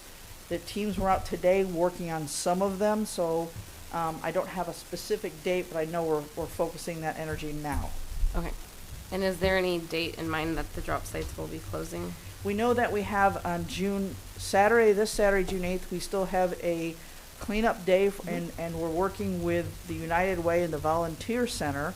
If you want to volunteer your time, you can call the Volunteer Center to volunteer time. If you are elderly or unable, you can call the United Way to, they're gathering the list so we can combine those two services to help those who are in need or elderly to clear debris. We will stay open through Saturday, and then we're going to see what the need is to make a determination, and Enrico will decide, working with the staff to decide if they extend that at this point or not. We're not really sure. Thanks. Thank you. Some of the things John mentioned, social media, and some of the things that people were asking about, and I'll send you this, Enrico, in an email so you don't have to take notes right now, but the tracks between C and D, they've been fixed for the most part. I believe that might be as much repair as we can expect, but at this point it seems like our street leading to and from, they're humped pretty much, pretty high, and that is the concern. The track is now level, but there's still such a, I don't even know what to call it, like you take flight when you go over that.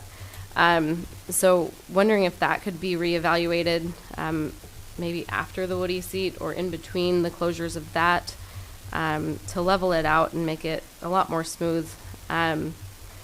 Somebody asked about street sweeping. I know that we have a frequency you've shared with us in the past, Mary Grace. On our website, there's a frequency and FAQ about snow plowing, but there is no mention of street sweeping.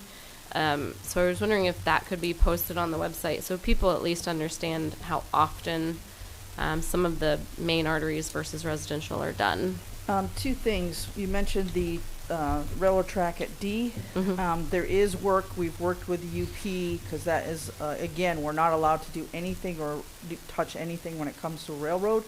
We have worked with them and working on a timeline to do the work and repair. They have communicated it with us.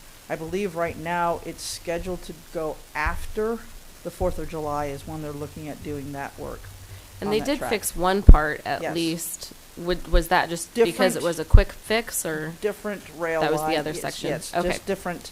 And as far as your other question was the schedule, yes. There was a schedule that they had put up. I had actually shared it with council, and then you want that posted. That's something that would be feasible as long as everybody's in agreement that that's the schedule that, because there's some that are done annually, some that are done monthly. It depends on use, thoroughfares, and things of that nature. And I think the reason I'm asking for it to be posted is because then we as a council can use that as a resource, as well as you guys can use that as a resource to say, this is, yes, it happens, this is how often, and you don't see it every single day because it's not on that intersection every day.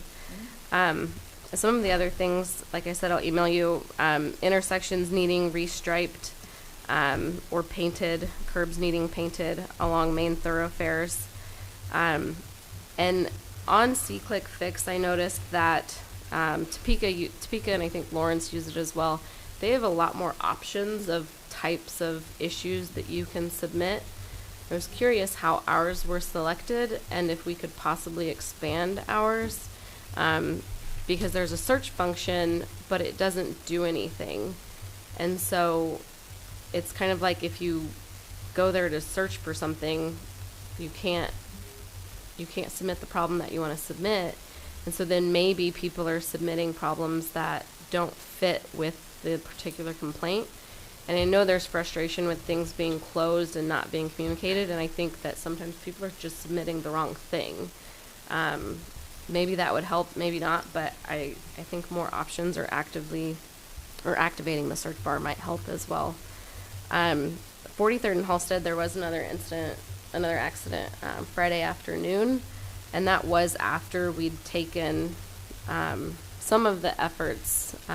We'd put up the warning signs, we'd put up the reflective stripers, and so I really want to have a study session or work session with the county soon to see what more can be done about slowing down the traffic coming into town or making adjustments all along 43rd, because it seems like that is where some growth is happening, and just a lot more traffic being pushed out that way, and a lot more accidents we're seeing. So other than that, I think that covers everything.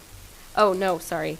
I am having a like a meet and greet tomorrow at 5:30 at the Rice Park Community Building, open to the public. I encourage everybody to attend.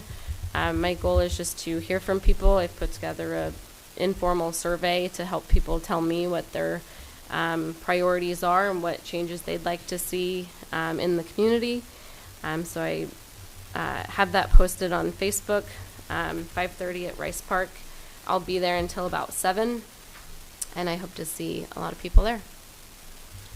Can I comment, follow up on one of her questions? Sure. So once we get these brush locations closed, can we send a couple guys in a pickup to drive the route? Because a lot of times we get branches that fall out, and we'll probably get calls from people after that whole route's finished.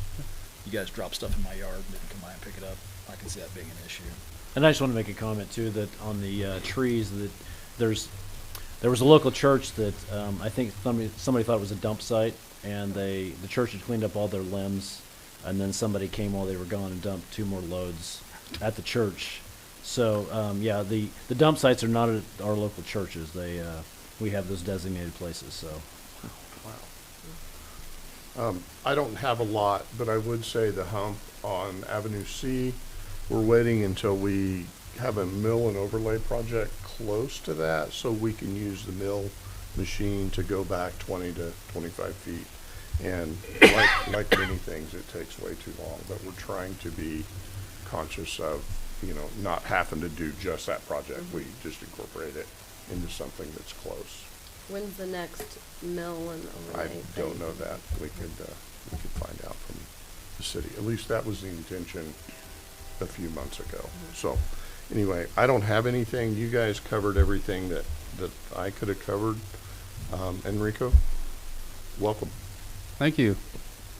And I'd just like to say that I'm very happy to be here. The staff have been very welcoming to me, and I would like to, as part of this, also thank Mary Grace and all of her efforts and her contributions to the city. One of the immediate things that I noticed was the very strong culture that she's been developing. And you can really see that in a lot of the staff meetings, where a lot of ideas are being shared. Everyone has the opportunity to voice something and to be heard, and to all be respected. And so I think for me, coming into a strong culture is a very good foundation to build off of. And so I really want to thank Mary Grace for all of her efforts. With respect to 43rd and Halstead, Mary Grace and I have met with engineering staff to discuss that topic, among many others. And at that time, I did direct engineering staff to move forward with the warrant analysis for that intersection in particular, and to also task JEO with looking at is there a way to condense some of the study time that they may need. I think factoring in some of the safety concerns that have happened with the crashes that have been pointed out. Instead of maybe a month or 2 for that duration, doesn't need to be that long. And so that'll at least be something for JEO to look at. And also with a digital speed limit sign. So say, your speed limit 35, and then it kind of clocks you as you're driving, just to bring attention to that intersection, have it placed somewhere along there. Our Director of Finance, Angela, did have a utility billing update that she wanted to provide you all.